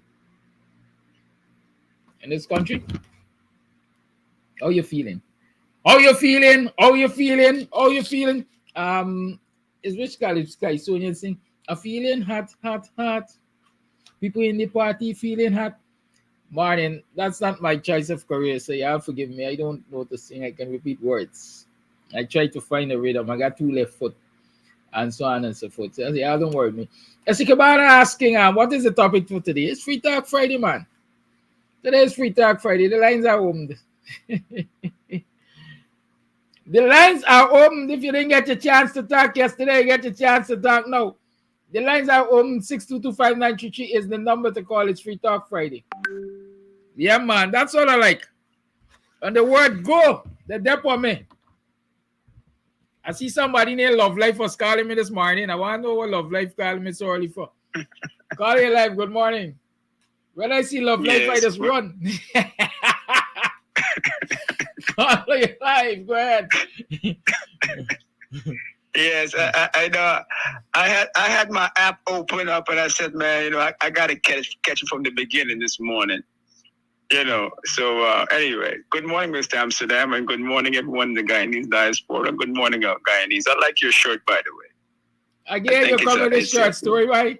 yeah, I like, but I got to recognize it. You give credit where credit is. I'm going to say not for this extra short today. Go ahead.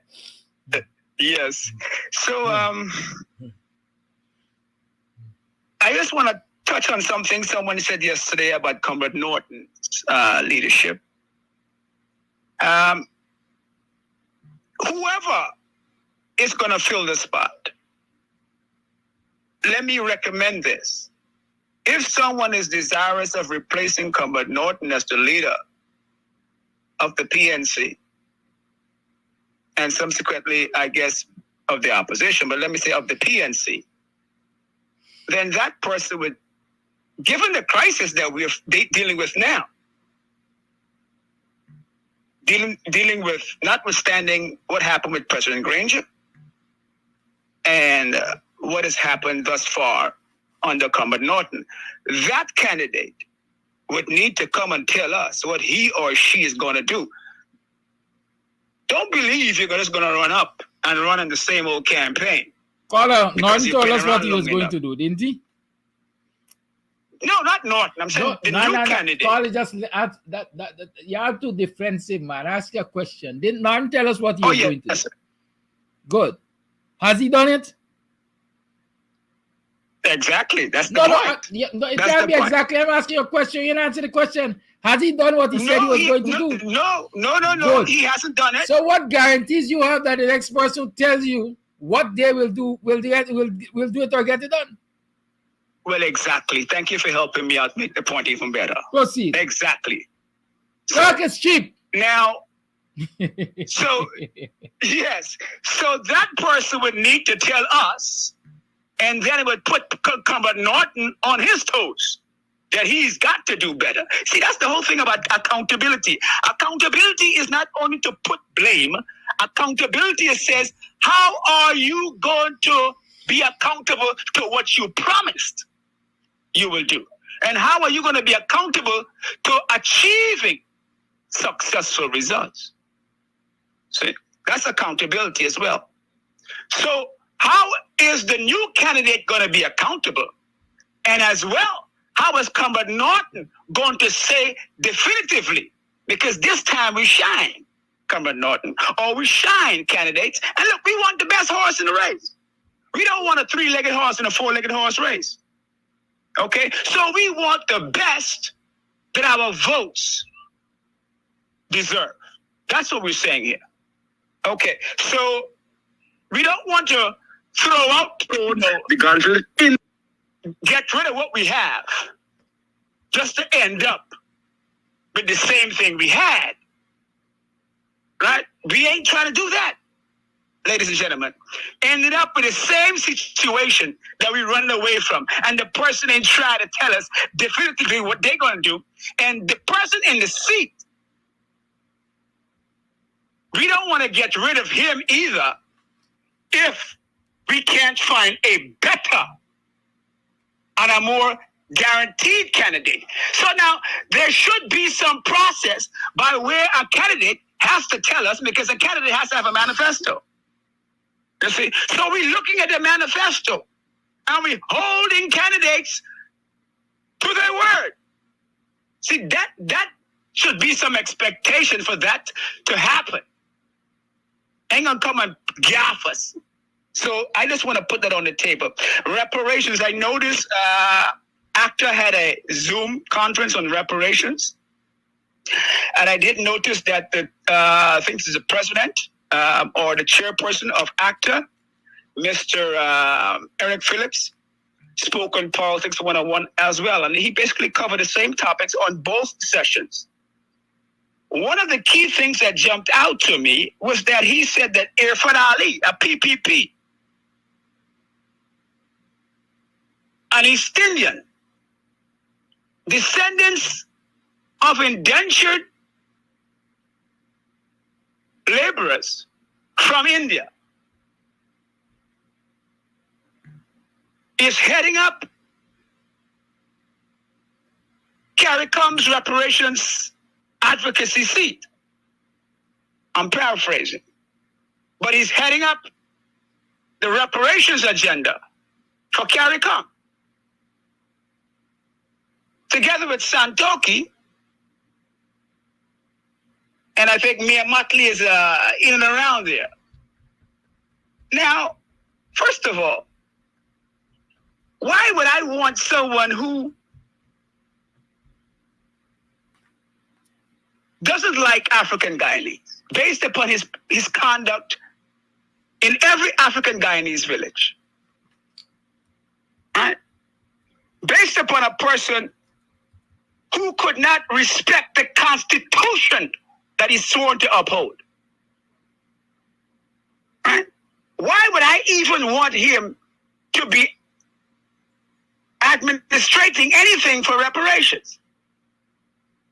And to show how uneven and how disingenuous he is, he's trying to drag reparations into an indentured ship discussion. And Mr. Eric Phillips had to point it out with his brilliant letter. And I'm glad he did that. So to begin with, we don't need Irfan Ali there. And this is our reparations. I don't know since when we asked Brother Mongoose to speak for the chickens. Right? So that can't fly. And we should work to get rid of that. And I'm glad that ACTA brought it up. But however, Mr. Eric Phillips, you know, there is something that occurred and we just can't understand how it occurred, Brother Eric. I say Brother Eric, because you are my brother in the struggle. I might not agree with everything, but we are brothers in the struggle. You know, we don't agree that states are the advocators for reparation. States have no business advocating for reparations. I don't know how that happened. I mean, Mr. Eric Phillips could explain to House how that happened. States, whether it's Barbados, whether it's Suriname, have no business in reparations. States don't give two hoots about reparations. They don't sync together. States have no interest in reparations. If state of Guyana had an interest in reparations, they would set the reparations tomorrow. Irfan Ali, if he was interested in reparations, he would not have to go to the United Nations to ask about reparations. That's hypocritical. That's disingenuous to begin with. Okay? If you are, and being that you're an installed president, you don't got to go ask for reparations. Pass the reparations bill tomorrow. Sit down with the ACNU and pass reparations bill for Guyana. But you won't do that. But you're making a clown of yourself and you're making mockery of reparations by going to the United Nations and pontificating, pretending that you are genuine about reparations. So the PPP can pass reparations bill or sit with the opposition and talk about it. But they won't. Well, let's get back to it. In the United States, no one is asking the government to sit and receive monies for reparations. Hello? No one is asking the American government to sit and be the recipient of reparations. There are local bodies by the people, trusts, organizations that are setting up that for reparations. But only in Guyana or in the Caribbean, you've got these leaders like Mia Mottley, who's a crook. Leah Mottley is working with core groups and she's doing a whole lot of underhanded business. That's my opinion. So we find out around the Caribbean, Ralph Gonzalez, all of these people, disingenuous people, are lining up to fleece reparations, just the way the PPP are fleecing the oil monies that are coming for the oil in Guyana. So I just want to point that out. And with regards to East Indians suffered many things. They suffered persecution under caste in India, under the British. I believe they have a right to ask the British for reparations based upon the caste system that was constitutionalized in India. So they have a constitutional issue in India. And Irfan Ali, I believe, has a reparations issue in India. Because his ancestors. Time up, Mr. Amsterdam. Wrap up, please. Okay, sure. In India, they have an argument for East Indians in India under the British. I agree with that totally. With regards to Guyana, East Indians came on a contract. Africans came, they were kidnapped. East Indians came on the contract and they broke their contract. They chose to stay. They broke their contract. And that's a point other persons didn't make. You made a contract, you broke the contract. Now you want to claim reparations in Guyana. You got an issue with Great Britain for them putting you in a contract in India. So you deal with a contract in India with the Indian government and the British who colluded to put you under subjugation in their contract. Don't come to Guyana and try to do in Guyana what you need to be doing in India. Once again, thank you for accepting my call. Good morning again. Thank you for your call. Morning, girlfriend. How you doing? It's long I see you, girl. Let's say you left me. How you do? It's Free Talk Friday today. For those who are now joining us, so the floor is usually the microphones are open for you to raise your issues. Just be conscientious of time, be considerate, and so on and so forth. Caller, thank you for calling. You're live. Yeah, good morning. Good morning to you and all my black brothers and sisters in Guyana. Happy Friday. Help is on the way. Flat God, I always believe in those words. But we have to do our best and leave the rest for our opposition leader, Abby Norton. Let me answer your question when you ask off your question. Are you still there? Yes, Gala. Good. You know what my leader, Abby Norton, said? He will take black people out of poverty. I never heard that after Bonham dead from Desmond Prasad and Mr. Granger Prasad. But Abby Norton said it.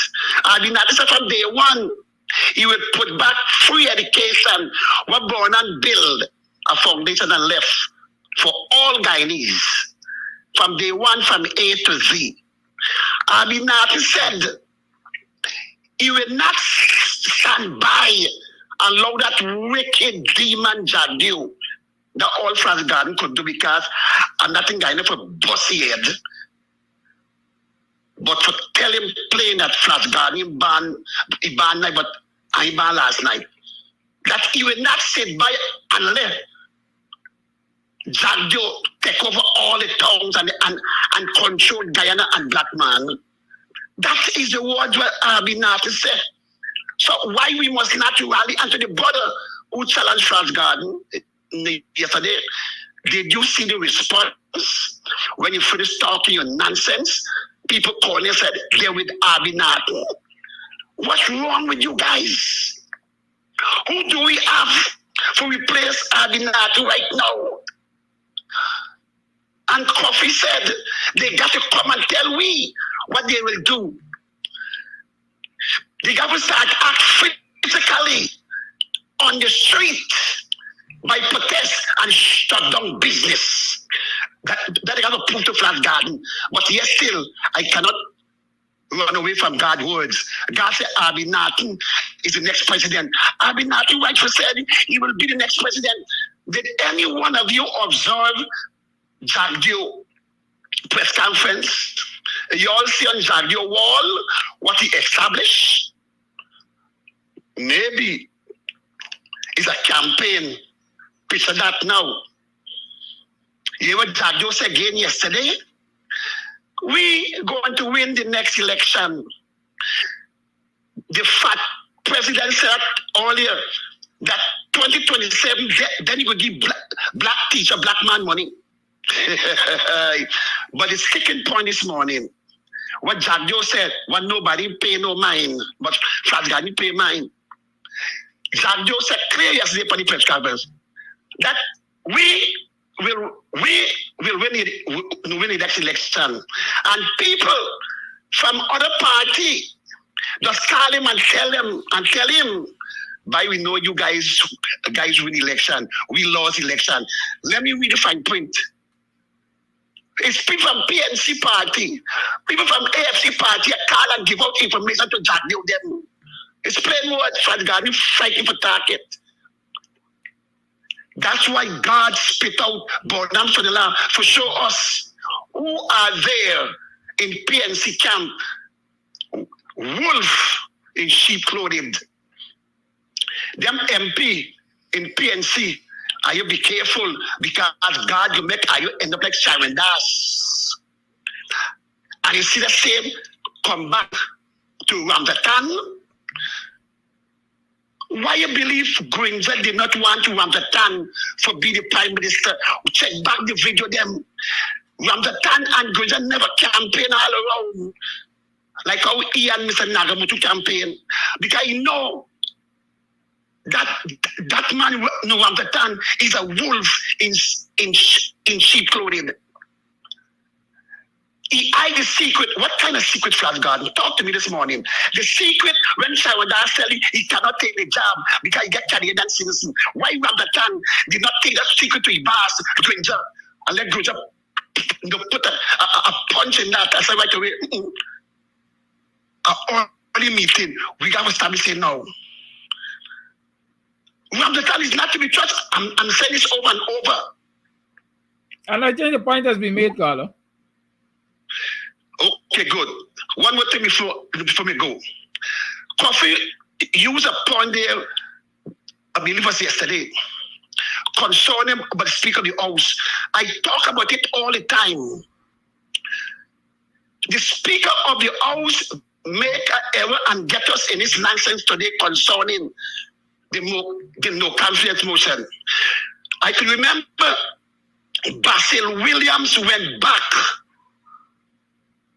and tell the speaker that this cannot be passed, and Basil Williams showed him evidence, and he refused. He said no. Every time black men said no up there in office, black man have black man have to suffer. Why we black people cannot be benefit from our vote? Why our vote have to go to them wicked people to be benefit of? Thank you for your time and have a wonderful weekend. Thank you for your call. Good. Thank you for your call. You have permit me now. Let me run my mouth a little bit. I'll give me a few minutes. I'll open back the lines just now. I like every morning, once Mia's name gets mentioned in this program, Carl Best jumps in. And he say, y'all mad, y'all have me living, y'all had red free. We in Barbados love me. Since me a term president, not prime minister, not a woman was killed in Barbados and so on, so on, so on, and so forth. And like the PPP asked you, produce the evidence of these things you're saying about me.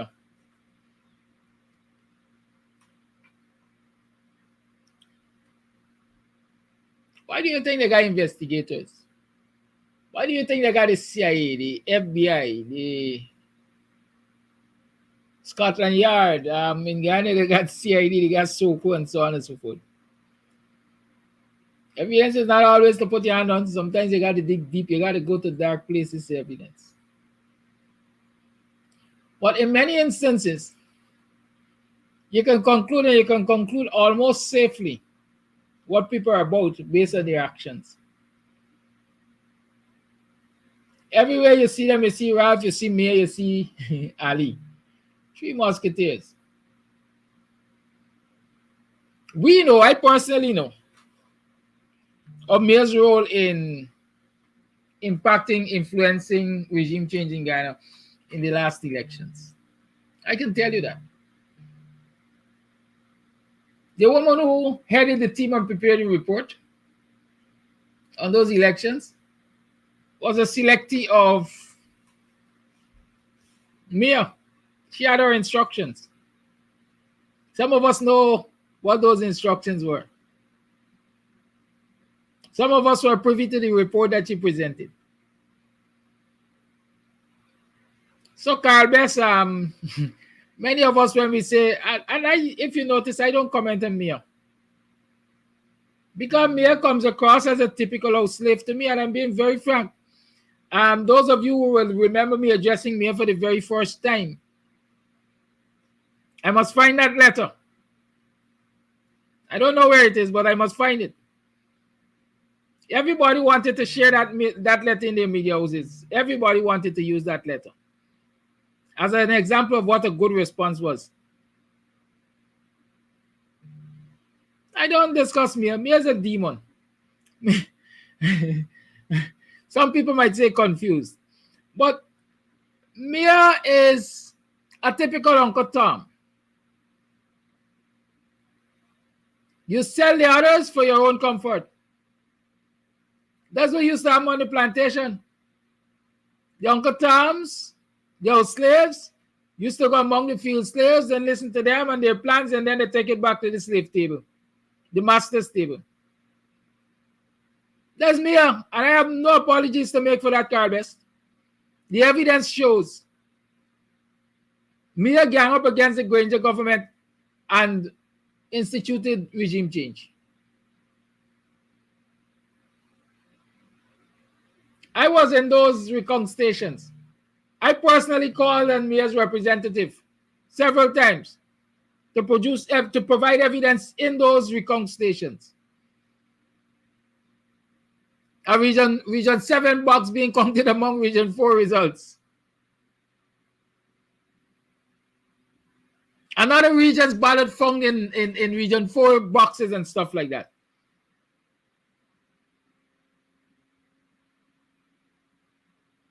Those things, in many instances, did not find themselves in the report.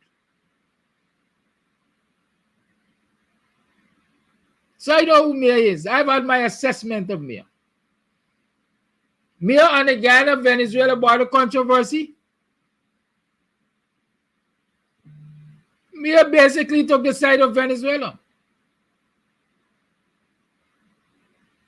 She embraced Venezuela. Sometimes you can't be angry with leaders or people call themselves as leaders for wanting the best for their people. But sometimes a lot of them are myopic, because in this instance, she wants the best for our people. She wants the best for Bajans. But what about the Afro community? What about the way she has dealt with the Haitian issue? And those are people too. The Afro-Guyanese who are suffering because of regime change and so on in this society. And those are people too. Doesn't she see the wrongs of the PPP to speak out against it? But everywhere you see her, she is up close and personal with Ali. It therefore means she must have some influence on Ali. Why not influence the idiot to do something better than he is doing for her people? Right? So, Carl Best, I'm at odds with you this morning. I've never addressed you. I don't think I've ever addressed you on this mere issue. Right? We have our opinions of me, and we got it right because we are seeing her actions. She is inimical to the black cause. I don't care who say what. But let us talk about her presence. You don't take me out this morning. Right? Don't take me out this morning and make a call you them names that you don't like. What was free and fair? If you ask me, quite frankly, I don't know if this country has ever had a free and fair election. Whether it was under the PNC or the PPP, I don't know if this country has ever seen the light of a free and fair election. I said it yesterday, but maybe people didn't hear me. I am saying that Guyana is just another colony. It used to be a colony of the Brits. It is now a colony of the Brits and Americans and Canadians and everybody. Everybody comes here to extract wealth for development of their country. And the Guyanese government is a puppet. It has always been, and will forever be, as far as I'm concerned, puppets.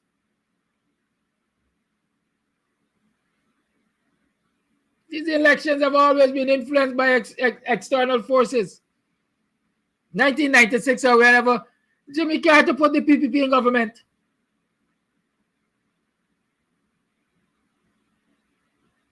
In 2020, Trump put the PPP in government. Who knows? Perhaps. Maybe the Americans put the coalition in government. So, what are you telling me? Free fair what? An election that where the list is bloated by over 200,000 persons could ever be free and fair? When there are so many opportunities for skullduggery? Anyhow, let me talk let's address issues, because I mean, I like to address issues in a structured way. At least it might not appear so, but I do just that.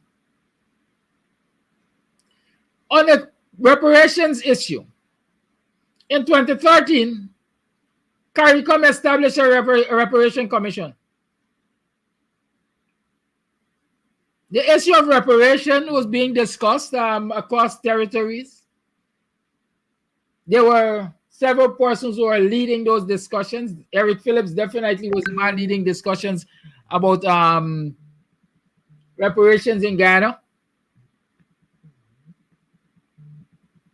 There are other people who are involved in those discussions across the Caribbean territories and so on.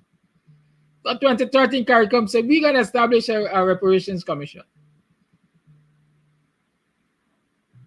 And based on my quick research, the Reparation Commission, the chairman is Sir Hilary Beckles. And Mayor Motley is chairman of the Prime Ministerial Subcommittee on Reparations. Ali is currently chairman of CARICOM.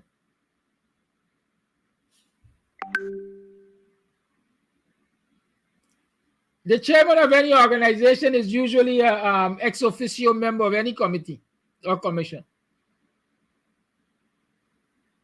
And so I want to situate Ali's presence with Mia and, well, I don't know who is Ralph for.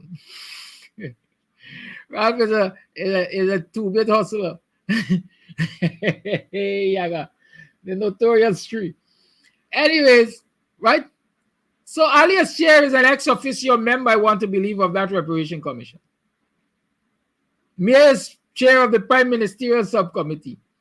And Hilary Beckles is chair of the commission. So those are the people I would believe who will be tasked and will be expected to speak on reparations from the point of view of CARICOM, a regional body. It does not mean, at least in my mind, it does not mean that the bona fide cultural organizations real representatives of the people do not have the right to speak on and be upfront and personal with the reparation matter. And so I'm saying that African cultural organizations throughout the regions ought to band themselves together, and I do believe that they did that. They bonded to discuss and move this reparation thing forward. And so they have to continue to lead. CARICOM has its role. CARICOM has what I would consider the political and governmental role in these discussions. Because likely when reparation funds will come, it's not going to just come and go to some organization. It must pass through some government structure. I dare say maybe a Ministry of Culture. Right? With specific instructions, I might argue, like the Decade for People of African Descent. You know, the disaster that was under the PPP, and so experience is supposed to teach wisdom. And so we should know that we have to be like eagles when we're talking about reparation and government's involvement. Right? But governments are the people's representatives. CARICOM is the people's representatives, regional representative of the people. And I would want to believe that naturally CARICOM has some role or other to play in those discussions. My thing is, it should not be the only set of people talking about reparations in this country or in the region. And so those cultural organizations which have problems with the approach of CARICOM to reparations must again band themselves together and challenge CARICOM to change that approach. And say, hey, stick a pin. Reparations can't include compensation for indentureship. They were compensated to start with. They came here as paid labor. So I don't care if they have a problem, if they want to fight for recompense. based on their contracts. But please don't mix that fight with our fight for compensation based on our exploitation. And I think sometimes as leaders, again, let me declare, I'm not a custodian of all knowledge, wisdom, nor understanding. But I believe sometimes leadership becomes emotional and we go there and we make all kinds of statements and you know, sometimes we play to the gallery. I try not to do that. Because when you play to the gallery, sometimes situations change and then your credibility gets tested. My thing is, CARICOM must have a role. Based on my understanding, Mia has a role on the CARICOM Reparation Commission. Hilary Beckles has a role. Ali as chairman has a role. And a lot of other people on that commission, whoever makes it up, they too would have roles. But the real bona fide cultural organizations and cultural representatives of freed Africans from the plantations must have the most important role, and that is they must direct where the show is going. And so they have to hold their political representatives accountable. That's all I'm saying. So yes, we have to keep it in the limelight that Ali and Mia and whoever else is speaking out of terms. When they seem to take this, I don't know if dual is the correct word here. Can be dual. When they take this mono approach to reparations as it relates to enslaved Africans and tying it up with reparations as it relates to indentureship, it's two different fights. It's two different yardsticks. It's two different standards. And cultural organizations and the likes of Kofi and Flash Gordon and Dr. Hines and Eric Phillips and everybody else who wants to address that must address it. And must hold their political leaders, in this instance, CARICOM Commission on Reparations, accountable for their approach and challenge their approach. Good. That's all I want to say on this issue. Was there a call on the line? No. I did ask somebody to hold the line. No. Call after I'm finished with that. There's another issue I wanted to deal with.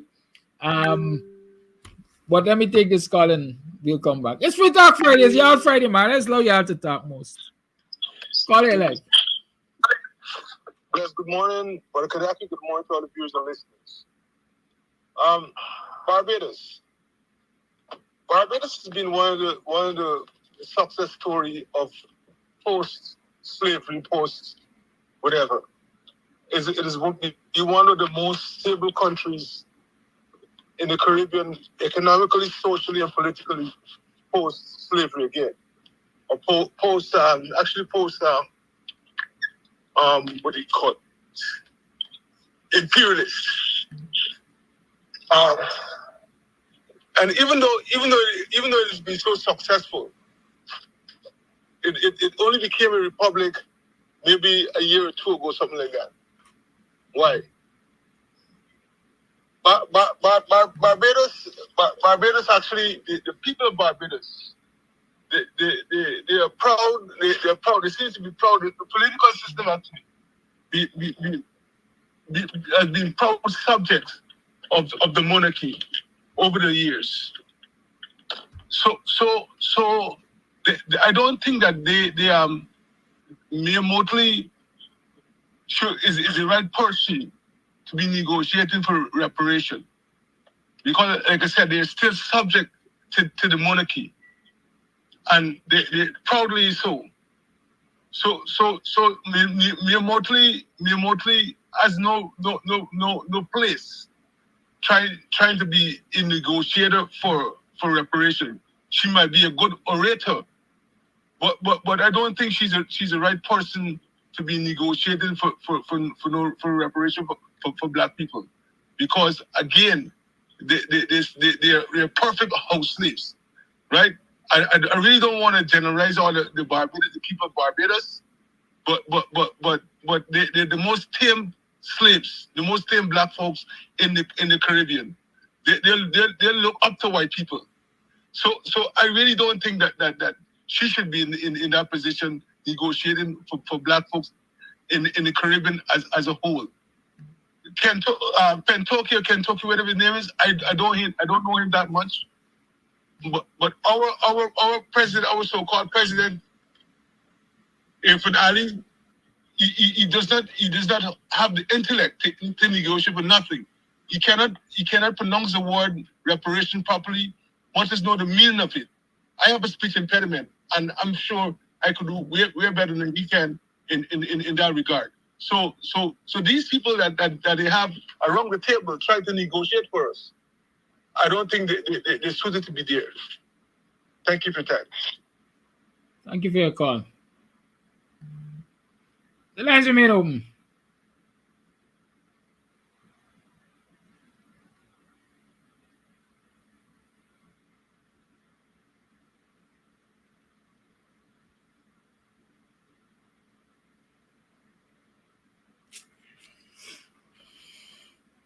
If not, if you want 5 names of dead voters, check your body members.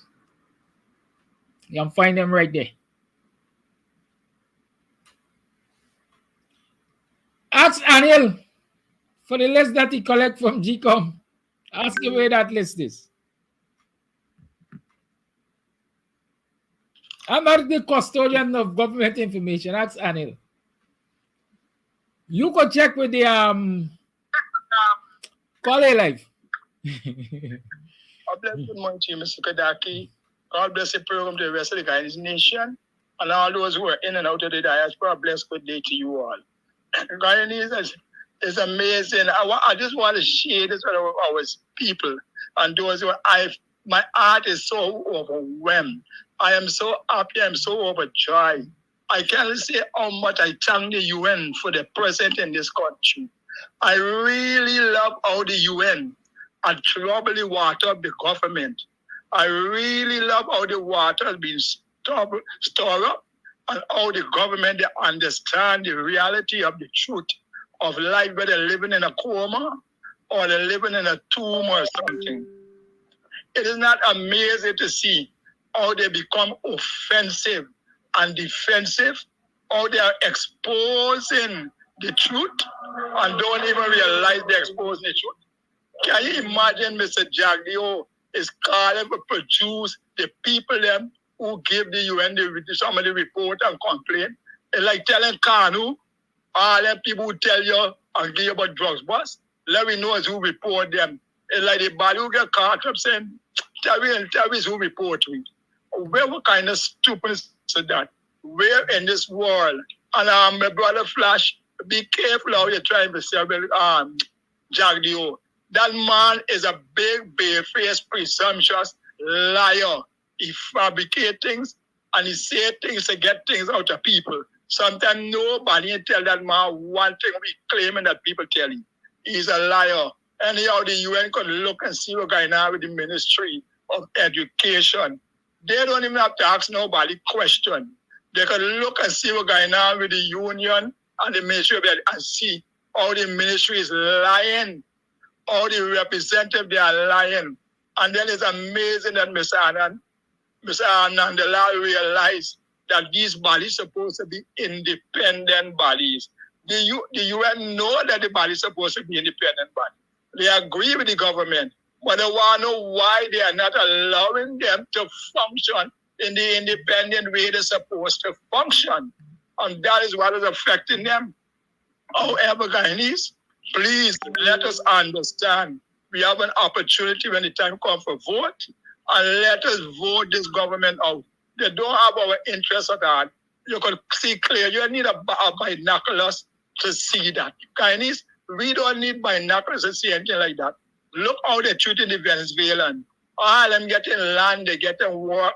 The air that the Guyanese citizens, they getting the land. Numbers people complain, they pay for the land and they can't get a lot. But the Venezuela, they are getting that just because they want the vote. How much more than that? We Guyanese going to allow ourselves to be foolish and to be brainwashed by this PPP government. I am asking all those who vote for the PPP in the past, be honest, be sincere, be loyal in yourself, and see that this government is not working for the betterment of this nation. Your children, them, they are not working in betterment for this generation. So please, when you go for vote, be honest for your own future and your own children's future.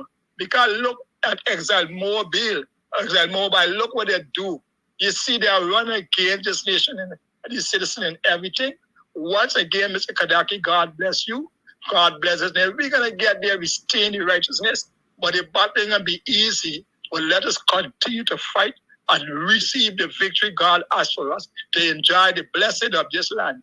Guyanese, one people, one nation, one day. So have a blessed day. Thank you for your call. Thank you for your declared blessings. We all need it. The lines remain open. 625-923 is the number to call. Let me revisit an issue we were talking about yesterday. Call all the line, please. Miranda brought on education, and getting higher education means you're going to get more money and so on. I made a point. I was making the point to you guys that sending teachers or granting teachers time out to go and get afforded degree or gold scholarship and so on and so forth. But you don't to the benefit of the employer. And the argument was being made that when they're more qualified, they will get more money. Anyhow, could tell me what Saddam Hussein qualification? Saddam Hussein, the chief education officer. The man who dropped out, and I spoke about this when he was made chief education officer. The man who dropped out from the cadet program, quit. He didn't get the stamina to stay and complete the cadet officers program. Despite his godfathers and godmothers in the PPP, and picked him to go on the cadet officers program. He quit. He only returned after he became education officer. Hey, yeah, what a thing. You know what else is interesting? The Ministry of Education that has people with masters and second degree and all kind of degrees and all kind of doctorates and so on, working on the common dunce. A man who is now doing his dip-ed. A man who is now doing his dip-ed is heading the Ministry of Education as the chief education officer. Combine a man who just now doing his dip-ed as chief education officer with a dunce minister of education, and tell me if it's not more disaster you can get. We see it happening every single day. And that is why I'm reminding you, action speaks louder than words. I don't care what the likes of Miranda come and say. We see it happening every day, and we know what we're seeing. We're mad people. And even if we're mad, we are not institutionalized because the PPP shut down with the models. Call it live. Hi, good morning, Kadaki. Good morning to the listening to Project. Listen, I always knew that agents like Indian people, the majority of them, right? They always call them pretty hair. I was in Barbados. I used to live in Barbados. So I could tell you, they're more adapt to Indian people than black people, right? If 10 Indians go to Barbados and 10 black people go to Barbados, they would turn back the black people and left the Indians. Because they always adapt to them, right? Mia, like Indian people, straight here, Mia has no right to talk about reparation for Indian people. She has no authority to talk about that. So I know what she's talking about, reparation. She don't know what she's talking about. She don't know what she's talking about. And she's not only an opportunist, she is a person who gravitates to what is going on around her, right? If she could get something off of everything that is passed around her, that is her, that is me. So she should be talking nothing but reparation, right? Nothing at all. And what the vice president is talking about, you want to see these people who making these statements, right? I want to know what the ERC doing about those things. What the ERC is doing, the thing what they had at Babu John, when he talk about you can deal with them and all the things. So what we do with the ERC. Yeah? So there's only one people could talk about these things. One people could talk and the other people can't talk. So the ERC it shows you that it's a waste of time in this country. Right? It's a waste of time. And I'm glad the UN people is here to see what is going on in this country. I'm glad they're seeing what is going on in this country. And they know. So all these things they're trying to say, this is not happening and this is not happening. The people knows. The people knows. The people were studying Guyana a long time before they came here. That's my contribution. Thank you very much. Thank you for your call. The behavior of Jagdeo just reinforces why Guyanese don't have trust in the local institutions. Because those kind of complaints made to local institutions, Jagdeo would have just bullied the head and said, give me the names. That is what he was attempting to do with the UN. Give me the names. I'm going to deal with them constantly. I'm going to put them in my black book. But no. What I say, ask a paddock and ask a track are two different asks. Jagdeo got to decide which one he riding. Them boys say he was smoking cheap bush weed. But definitely he has to be on something. I don't know what it is. Or he's getting high on oxygen. I don't know. But Jagdeo definitely doesn't sound like a sensible human being. Call it live. He's smoking busy, rapping bells to death or something like that. This we smoking. But I got something. Is it coincidental that the head of CIA is down there, UN people down there, everybody down there? And one people think it's not coincidental. But this message I got for Granger, Harmon, and the 20-something parliamentarians that is fighting down there. I'm going to read, I'm going to say it. Throughout history, it has been the inactions of those who could have acted, the indifference of those who could have known better, the silence of the voice of justice when it matters most, that has made it possible for evil to triumph. Hail Selassie. He said so. And that is what we're getting from those that are fighting down Norton. Instead of fight Norton, go and fight the evil. This is what I got to say. And to Miss Mia, continue your thing, y'all. She running around, parading around the world as though she is the black Jesus of the Caribbean. But we see through you, and the rest of the world see far through you, Mia. Do as much as you could do, but there's only so much you could do. When you're going to want to bundle Indian reparation with black reparation, it's total different. It's two different things. One come broke and one come with money. So the one with money had more than us. So they got to wait their ass down the line for they when they going to fight for the self people. We going to fight for real. Morning.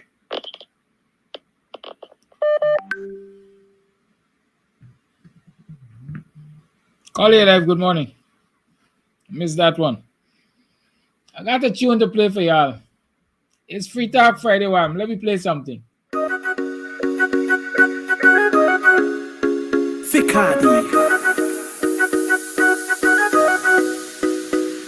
You don't know what you have until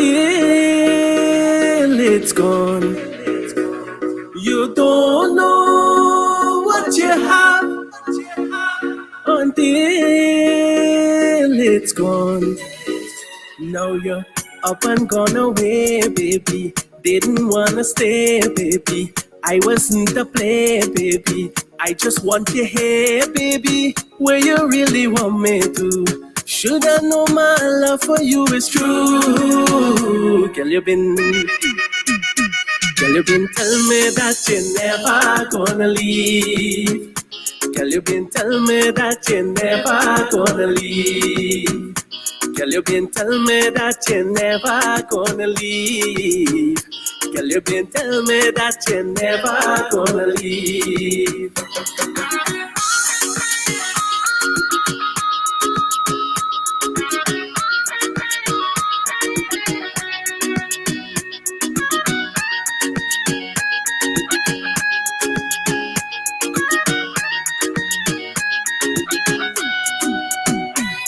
When you listen to the lies that they filling you inside, girl, don't believe. They go try everything to make we unhappy.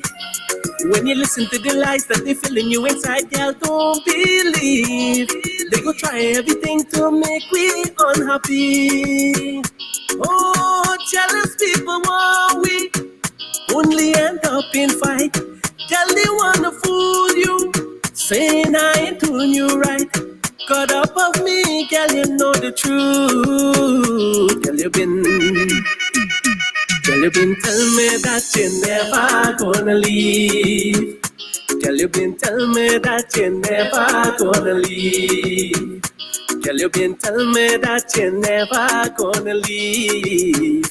Girl, you been tell me that you're never gonna leave.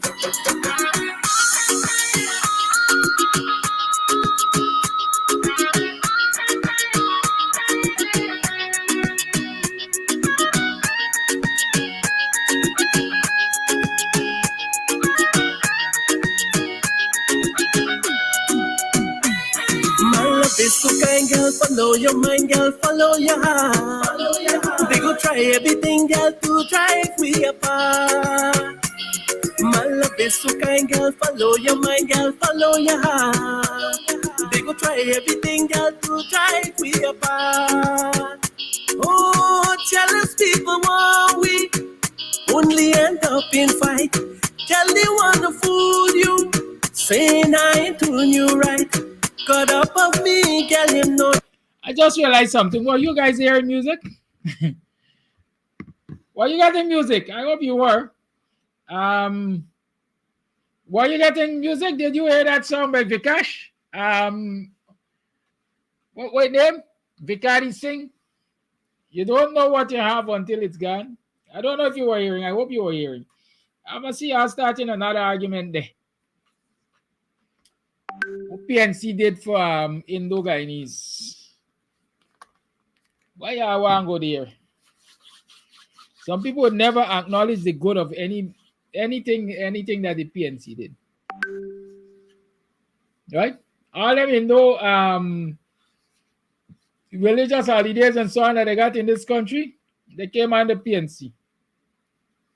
And up to now, the PPP, although they've been approached for several years by several Indo-Guyanese representative organizations, they can't get them Indian Arrival Day. They can't give them Indian Arrival Day. And don't let them tell you May 5th is Indian Arrival Day. Go and check the records. It is Arrival Day. Because the PPP is scared to give the Indo-Guyanese Indian Arrival Day. I know why they're scared. A lot of other people know why they're scared. But even that, they can't give them. All those Indo religious holidays and so on, Fabs Bonham and the PNC give Indo-Guyanese. But their own PPP government can't give them one Indian Arrival Day. They have to name it Arrival Day. Ask yourself why. Call it live. Yes, good morning, Mr. Abzam. Let me tap into that. We also want to remind the listening public, PNC had never given Afro-Guyanese a holiday. All the holiday was given to Indo-Guyanese. But yet, the ignorance of the Indo community are branding and labeling Bonham as the worst person. Secondly, I remember as a young man reading the Ghana National newspaper at that time, when Erigeri went and Bracha went. The editor of the paper was Ricky Singh. He writes, Bracha gone, Gary gone, who next? And Bonner responded that he was next because he was the next victim at that time. Later on, I met Ricky Singh in Barbados in 1990, early 1990. At this met Maya also as a young immigration officer. Okay? At that time, Barbados civil servants there were about 70% Guyanese who work in the civil service society of Barbados at that time. And a lot of them were from Guyana, and a lot of them were Indo descent. And Maya was being influenced by those people.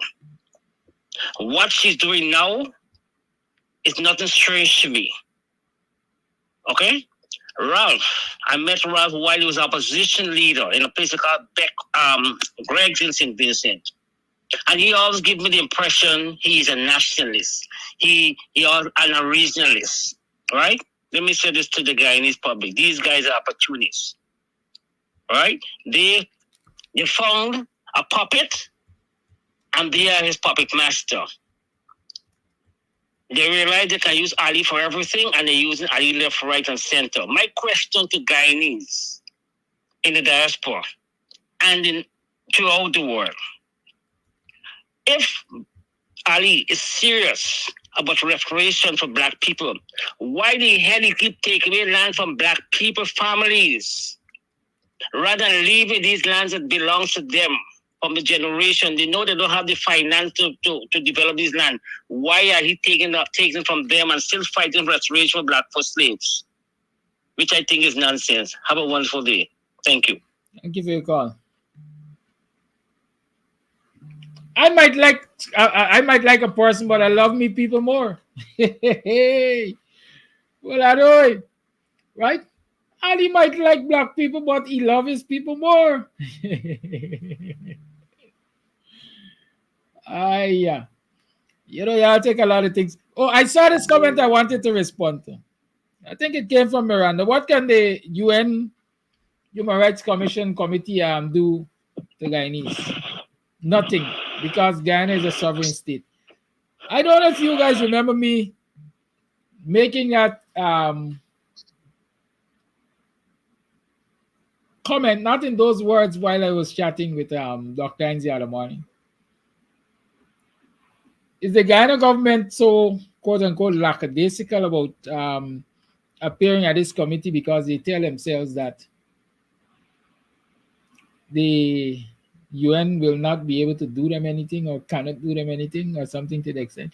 You see why I like to talk with Miranda? Miranda gives me an insight into the thinking of our cabinet, or of the cabinet, the PPP cabinet, of which Miranda Brown is a ranking member. Right? That is exactly it. They don't believe that the UN, apart from exposing them and embarrassing them and so on, has much else that they can do to them. I think that is naive. Because again, action speaks louder than words. Look around the world and you will see the role of the UN in a lot of what takes place. Whether it's regime change, whether it's massacre, you know, check and you'll find the UN in the middle of most of it or all of it in some way, shape, or form. Quality life. Yeah, good morning, Kadaki. On the outset that I endorse much of what you said on the opening with regards to monthly and the elections. Secondly, I'm wondering and I'm asking myself a question: why is it that the combined opposition is not protesting the local UN thing? Because it's like election is not far away. And we need a clean voters list and biometrics. Are we going to go into those elections without a clean list and biometrics? Are we going to do that? That's political suicide. And I can't see no action on the part of the opposition, either AFC or WPA or the PNC. Nobody is pressing this issue. I mean, at this time in the United Nations engaging the government and building them. You should have been there protesting, calling for this. I don't understand that. Thirdly, I want to say that Guyanese has to determine the future Guyana. It is for the people of Guyana to take stock of themselves and ask themselves, where is it that they want to be in the next 30 years from now, 20 years or so on. And if you do not act now, there will be no more Guyana for Guyanese. If you take a look, they got more clean. They give her a whole big chunk of land on Maurice, in Maurice. Heaven knows, I mean, you can't go to Barbados and get that. You understand what I'm saying? That land could have gone to either Indian Guyanese or Black Guyanese to develop it, to foreign, and to develop Guyana.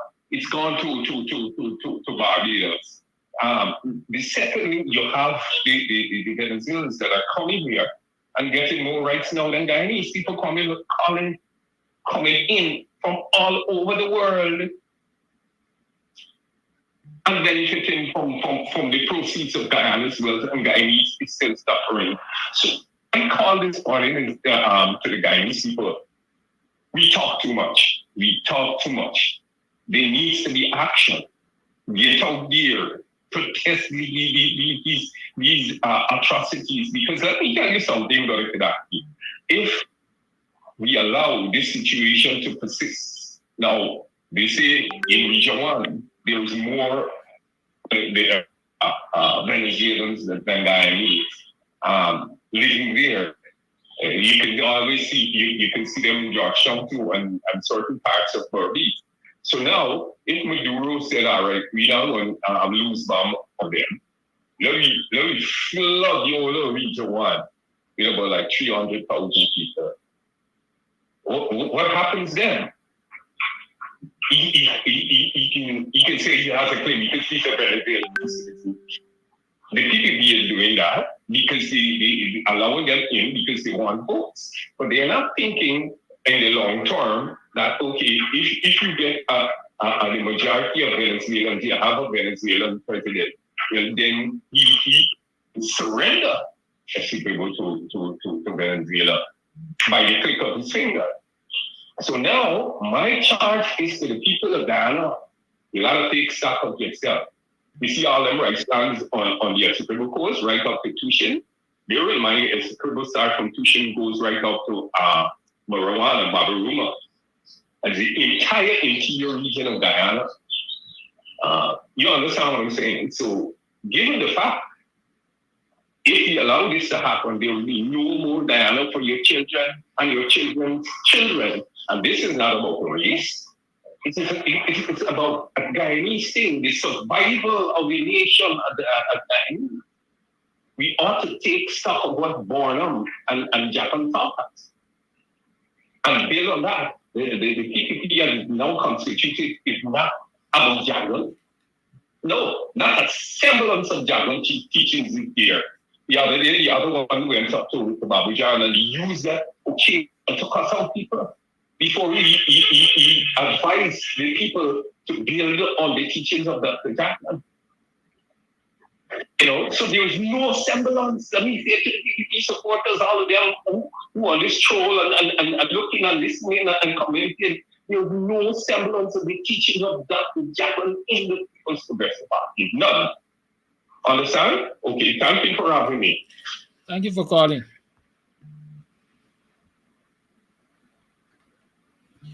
You know, sometimes, I got some voice notes. I gotta play my voice notes. Sometimes you hear people make certain utterances and you want to know where they're living and which rock they've been under and so on and so forth. I'm talking about Miranda Brown right now. Miranda Brown said what sanctions they could impose. They can't impose no sanctions. You ain't gonna sanction you. Is what the US and Canada and the UK and so on uses the UN to do. Right? The UN only have a sanction the sanctioners.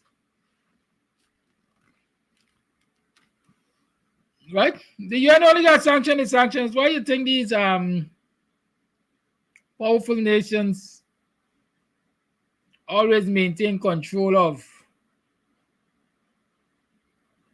the international this and the international that and UN this and UN that and so on?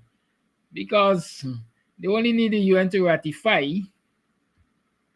what they will do to you. Right? That's all they need the UN for.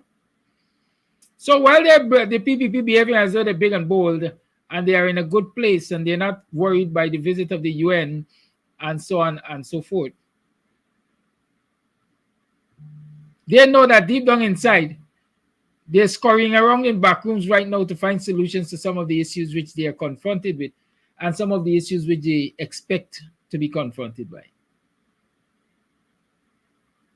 Right? We big, but we ain't stupid. Some of us understand more than local politics. We also understand foreign affairs and international relations and so on and so forth. So y'all stop treating me like we dunce. We ain't dunce. We big. Voice note. Sorry for Maga Dog. Maga Dog turn wrong bite you. Oh lad. This every dog know you ain't the one is who get in the hint this morning. Voice note. Good morning, Mr. Amsterdam. Good morning, viewers. What happened to the installed PPP? They get caught with their pants down. You know, Gail went there to answer questions and she talked so many lies. Guyanese know what is going on. And I'm glad the UN skinned them up. Let the whole world see how they discriminated against Afro-Nino Guyanese. They gotta go. The PPP have to go. And I hope the Guyanese are preparing themselves to vote them out. They are no good for the country. They are no good. Look what they're doing to the citizens. Look what they're doing to the teachers. If you're so loving and caring, you're going to treat people that way? No, they got to go. And the UN must hold them accountable. If not, sanction all of them. Wicked people, wicked. Look what they're doing with the oil money. Only the friends and the families. That's not right. Guyanese, prepare yourself, go out to the polls and vote these people out so y'all can live in love together. That's my take for today. Bye.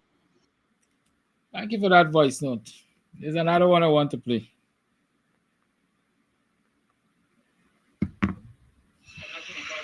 Hello. PNC, Apnu AFC, all is waste. Boy, numbers across. Granger is a damn fool. And y'all stupid. Y'all could never do nothing for nobody in this country. I just waste time. I going power. Apnu going power. And do nothing for nobody. Nothing at all. Y'all don't shame for talk to people and tell people things. What y'all ever done for people? Whatever development y'all ever bring to this country? Nothing y'all never do. Y'all bankrupt this country. Nothing. And when people be doing things to progress the country, y'all talking stupidness. Y'all get from here, man. All right, Shatterboss. Right here, man, get the name like Shatterboss. I got the photo too, so I know he look like he black like me. You sound like one of them. Well, I know it. No child left behind. None. No child left behind. This one got no education. No sense of history. No education whatsoever. What did PPP, what PNC, what development y'all ever do for this country and stuff? If he got a damn school, he would understand that free education and all of this part of the development of this nation under the PNC. Voice notes. We playing voice notes now. Is 11 minutes to the 9 o'clock hour. I'm sure I'll be able to reopen the lines for a few.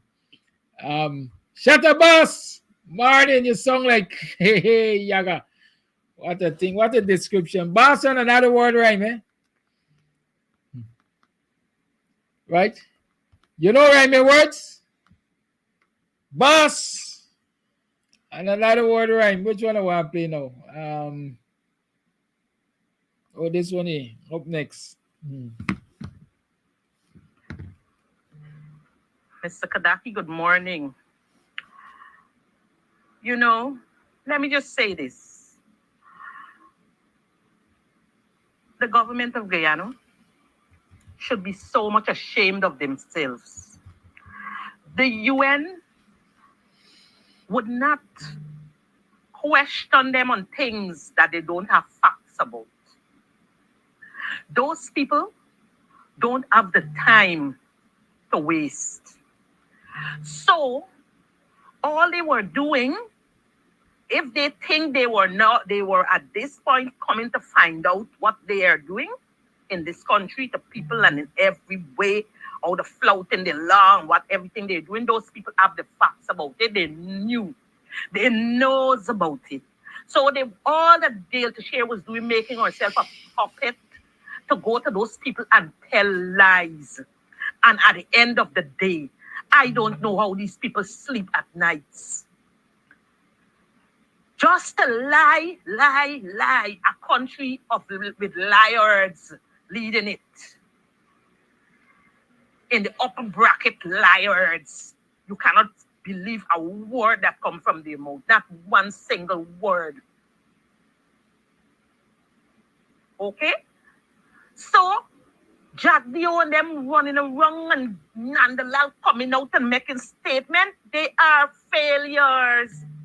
They do not have no voice to tell the UN what they already know about them. So let them keep running around. It now starts. They have a lot more things to come to face them. This God is not a sleeping God. And you could do how much you want, but not as long. And I think it's time they should sit down and catch themselves. That time is catching up with them. Long time gone, short time left. Okay? We're going to get justice in this country. We are heading towards justice. Thank you. Thank you for a call, for your voice note. I don't know why I want to lose sleep over that child that was left behind. Voice note. Let that young lady know from PPP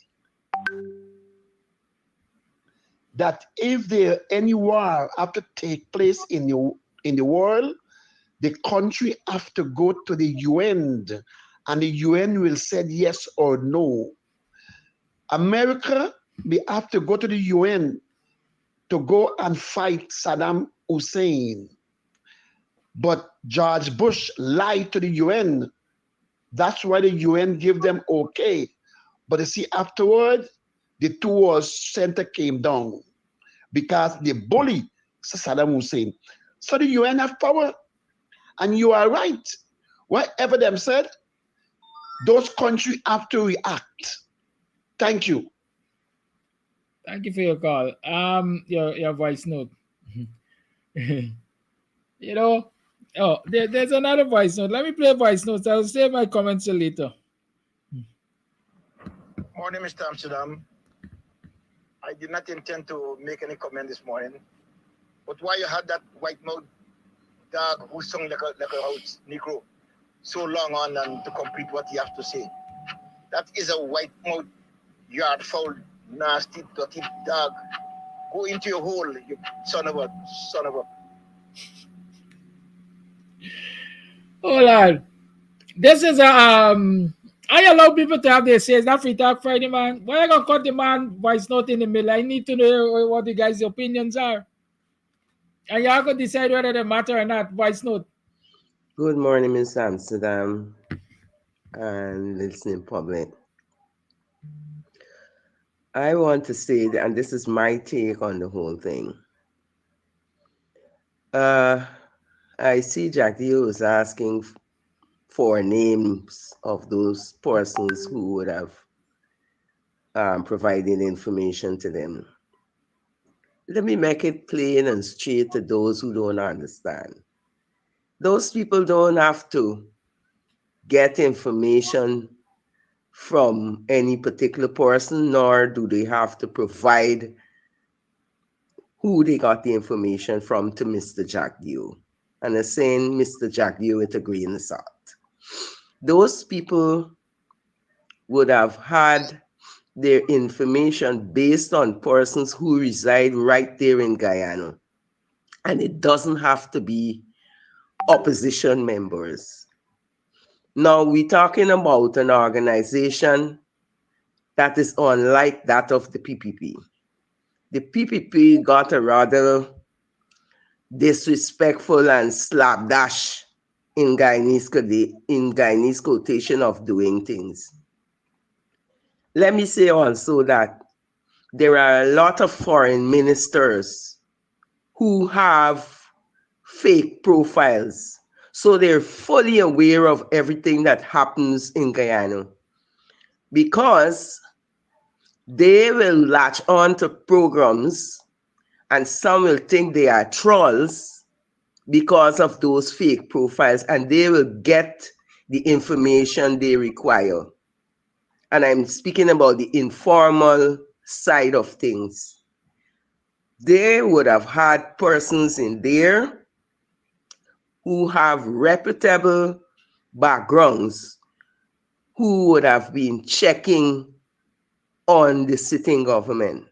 So they don't need to they need to stop accusing the opposition MPs of providing such information. It doesn't go that way because even if the opposition provided that information, they would have checked and double checked. But you see, the PPP is so accustomed to being presumptuous that they would, and right now they're running around looking for persons to blame. So they will say it's the opposition MPs. The second thing is, I just heard a caller speaking about we should have been protesting. Protesting takes many forms. And it doesn't have to be physical. Guyanese are accustomed to the physical form of protest. I saw on Facebook, and if I'm lying according to, I believe, Gordon Mosley, where the opposition leader informed the United Nations of the, and I'm quoting now, misinformation and untruths of the answers given to the United Nations. Isn't that a form of protest? We want these people to do so many things, and kudos to those who go out there and protest physically, right? But a lot of us, well, no, I shouldn't say us, because if I lived there, I would have been in front with those protests. But a lot of people who talking up in Guyana on these calling programs only talk. When it's time for their presence, they don't go anywhere. They hide behind Facebook and these programs, and they call in and write and all that stuff, but they don't go out anywhere. You see, the thing is, yes, I understand that the PPP are accustomed to the physical presence for protests, but there are many forms in which you can protest. So I think we should, wrap our head around the fact that protests can take many forms, right? Now, this person who always on our program talking a lot of foolishness, right? Now, the question about what the PNC did for Indo-Guyanese, the PNC did a lot. You see that nonsense that they always talking about in Barbies and flour and the aloo and sardine? The Indians in quarantine, they gained the most from that situation because they, as usual, because they have the edge, they were the ones with the boats who went backtrack. They were the ones who, if you go past Skeldon, I can't remember the village name, but they had open markets there that provided those things for the Indo-Guyanese and for those who traded the items on the black market. When it comes to the Cambia, again, they had the money. They were the ones who you bought the guilders from and the US from when going to Suriname, right? Let's look at the history of GNCB and who gained the most from GNCB and the other local banks. All of that was under the PNC. So when they come crying and talking nonsense, it really gets me on my nerves. I'm paying keen attention also, and this is my last point for this morning. I'm paying keen attention also to the GTU situation. How can people who profess to be professionals show up in a court with an unsigned document? What the hell is wrong with the Attorney General and his clients? But then again, it goes to show the disrespect meted out to our judiciary. Some react and some don't. I think that the judiciary needs to change their position right now. Have a good morning. And know that I said program because these are not shows, they are programs. They're informative and they serve a purpose. Again, good morning. Thank you, caller.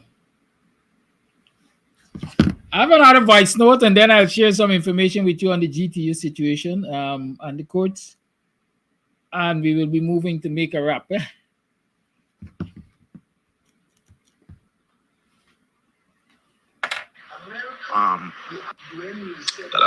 morning. I'm really surprised to hear what it is going on with the leadership of the PNC and, trying to organize things so that, we could get these people out from office. It's so disappointing. But anyhow, I know the coalition and people like you and Dr. Hines and Rickford and Mark and these guys are intelligent guys. And I believe within the time before the election call, somehow I believe all they will get things together and organize in a strategic way and thing to get these people out of office. Because, watch me, if all you get these people out of office, this election, I don't know how Ghana will end up in. So all your main focus and objective is to strategize, organize all yourself, and get these criminals, these thieves and demons out of office. Because my father-in-law is a Guyanese, and he said them people, their belly had no bottom, and their pocket it never full. So get them people out of office. Have a great and a safe weekend, my brother. And God bless. Morning, Mr. Amsterdam. Jack the Ophir Guyanese don't have brains, and he alone have brains like how you think that he have the transport for Guyana. Why Jack you don't challenge the facts? Why he don't challenge the facts that the UN bring out? Any corrupt governments in the world, they never challenge the facts. They always challenge the messenger. Look at Jagdio press conference. Week after week, he don't challenge the facts. Corruption too high up in them. They challenge the messenger. Oh, Collector McDonald this. Oh, nothing this. Challenge the facts. They're going House of Assembly. They don't challenge the facts. They jump on a character assassination mode. All of them in Parliament. Shape using out. They don't challenge the facts. They're too corrupt. Now, Gail Teixeira, you see how she's whining when the people ask you question? Because Nancy Madian wasn't there to defend her. Like when they asked her in the House of Assembly, the opposition actually, I think was Maipal, actually, he said, Teixeira, this $500 million that you get for man of corruption, what you gonna do with it? Oh, it's a new initiative. We don't think, but how you know you need so much money and you can't say they may have no plan, they don't have no blueprint. But yet, Jack Dio, when it comes to the people of African descent group, he checking, oh, they may have this report, they may have that, they may have this account right. But man of no mission, the 500 million Guyanese taxpayer money, that gave to Shira could not give an account for it in House of Assembly. But because she have the Speaker of the House, the biased speaker, the worst speaker Guyana ever have in House of Assembly, to represent her, they didn't get to drill her, but the UN now come and drill her for the whole world to see.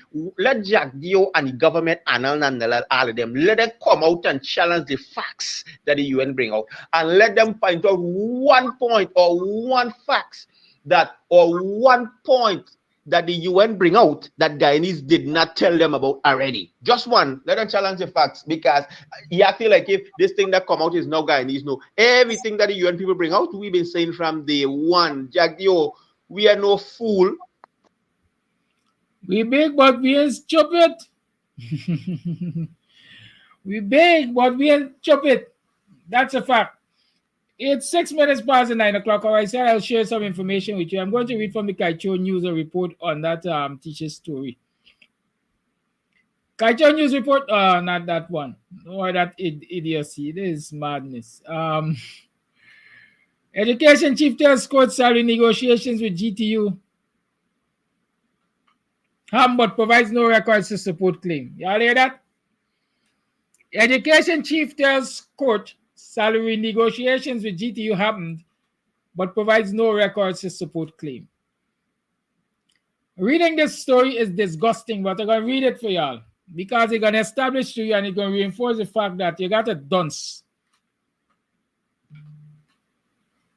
a misfit, heading the Ministry of Education without even a diploma in education.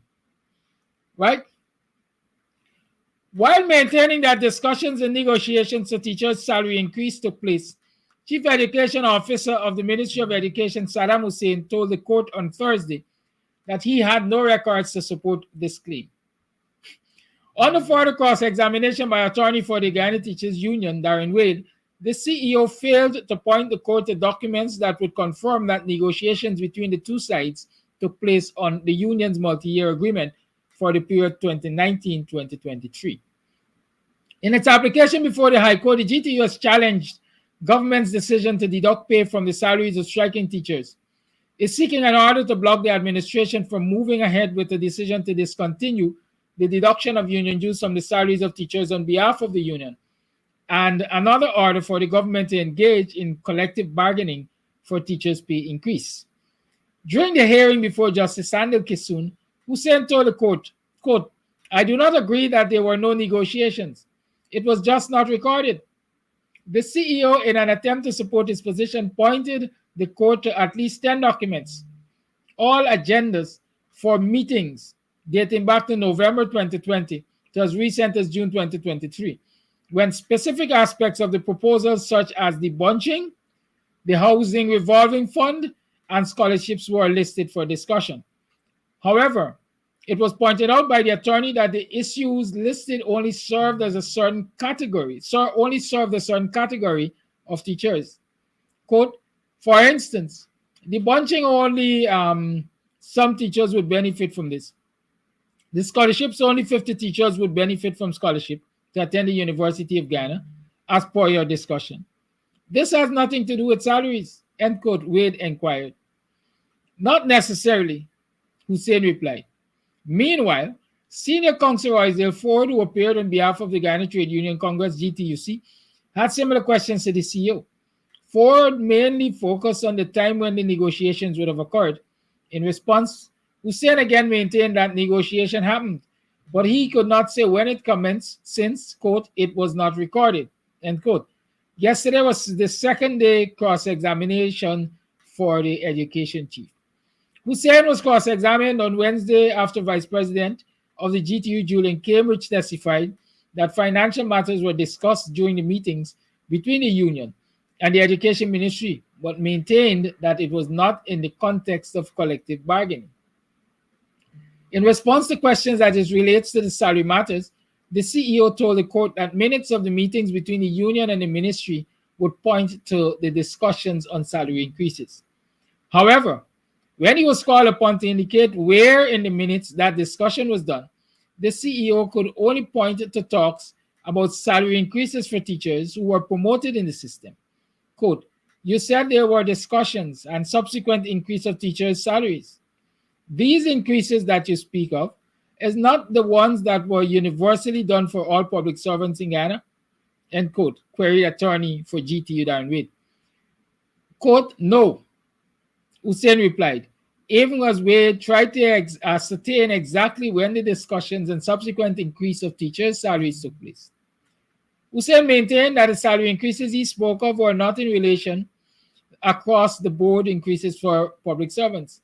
Quote, "These increases were never discussed by the union and the Ministry of Education before it happened." End quote. Wade inquired again further. "No, they were not," the CEO responded. Alluding to the minutes of the statutory meetings between the GT and the Education Ministry, Wade asked the CEO to point to the record that showed that salary or wages were on the agenda of the meetings and were discussed. Hussein maintained that the minutes spoke to the discussions of salary increases, but he only referenced an instance where talks surrounded increase of teachers who qualified for promotions within the system. Quote, "Mr. Hussein, sir, but these increases are not across the board increases, you would agree with me?" End quote, clarified the lawyer. Quote, "I am sure what you mean that is not my or the ministry's understanding of salary increases talks," Hussein stated. Justice Kesun then interjected. He explained to the CEO that such a discussion would take place between the employer and employees towards a universal hike for all workers. The judge explained further that these increases would not necessarily be based on a particular condition, such as a person's qualification. Quote, "It's across the board, which means everyone can benefit," end quote, Kisun asserted. As a result of the clarification provided by the court, Hussein admitted that he was not in possession of the minutes which spoke to discussions for salary increases. Quote, "I don't have the minutes here where across the board increases for teachers were discussed," end quote. Hussein said. The CEO's cross-examination is expected to continue today at 10 before Justice Kisun. This one says tomorrow, right? Now, goes back to some of the things I was saying yesterday, but don't worry with that. The chief education officer is definitely a dunce, big dunce, if he doesn't know what across the board increases mean. It's Ramadan. He's a Muslim, I think. So I don't believe that that he's being mendacious to understand. Or there's no, what should I say? There are no consequences, religious consequences for being mendacious during the month of Ramadan. I don't know, right? But I know the man that doesn't have a dip in education, a dip head, perhaps doesn't have a first degree, certainly had, what's the word? Abandoned the cadet program, but yet was made chief education officer, comes across to the nation as a colossal dunce, responding to the questioning in the courts. And that's what you got to deal with. Gender. That didn't see the importance of investing time in their education, lording it over people who got masters and all kinds of degrees. And them supporters got time to come and tell people that teachers don't deserve better and teachers don't deserve more. Y'all be the judge for yourself. Be the judge for yourself. Right? It's Friday. Come down to Club Twilight and let's have a fun time. All weekend we will be providing entertainment for you, so you can come on down. Definitely. Last night was Oli's night, but we could do it tonight again, you know. Why not?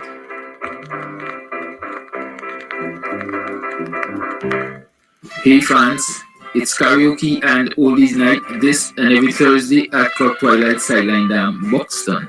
Dance to the magical songs of yesteryear by popular DJs and Camps Audio.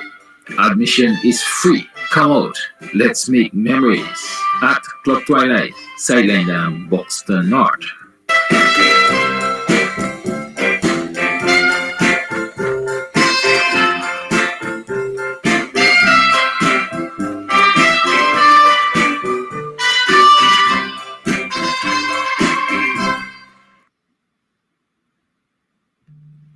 Yes, let me tell you that today at Lou's Kitchen we're doing trout, curry trout and rice, trout and demerara rice. So come on down and well, don't come down, call before you come, because sometimes by the time you're ready to come, the bookings are finished and there's nothing left for you to order from, right? But you can call on 6225933 and make your order. Like I said, curry trout is on the menu today. Dennis is asking about the Friday feeding program. School closes today, Dennis. Right? That program is going to get restarted in the new term. Hopefully, they will not be on strike. Right? So, yes, that's the situation right now with that. Good. Catch y'all later. Stay good. Much love. Peace. Vikari Singh say you don't know what you have until it's gone. Some people might be wondering why I was playing that song. Huh? Y'all keep wondering. But I can tell you it has nothing to do with me personally. It's the whole national situation, right? You don't know what you have until it's gone. And so some people are getting a better quality of governance than they're currently getting from the PPP. And so now a lot of people are regretting that they didn't come out in larger numbers and they didn't stand up for democracy. And they didn't insist that we are now going to sit back and allow regime change to happen and so on and so forth. But the time for that has passed. Experience teaches knowledge, teaches wisdom. And so I hope in our approach to this next election, we will take a different attitude to it. Vikari Singh, as I leave you. Vikari. You don't know what you have until it's gone. You don't know what you have until it's gone. Now you're up and gone away, baby. Didn't wanna stay, baby. I wasn't to play, baby. I just want you here, baby, where you really want me to. Should I know my love for you is true? Girl, you been tell me that you're never gonna leave. Girl, you been tell me that you're never gonna leave. Girl, you been tell me that you're never gonna leave. Girl, you been tell me that you're never gonna leave.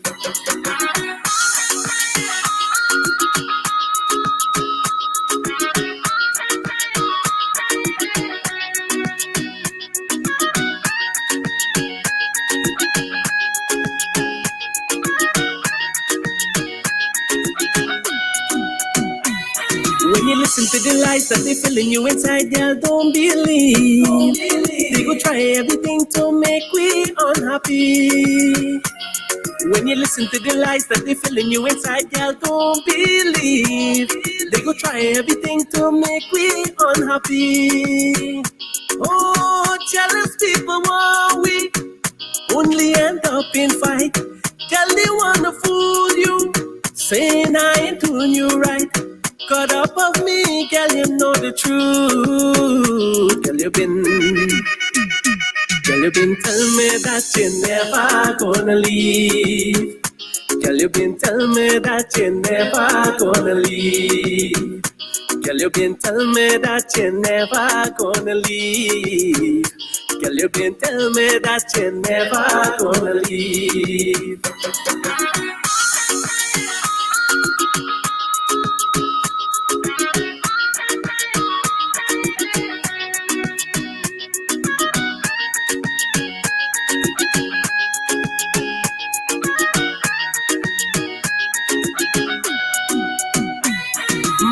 is so kind, girl. Follow your mind, girl. Follow your heart. They go try everything, girl, to drive we apart.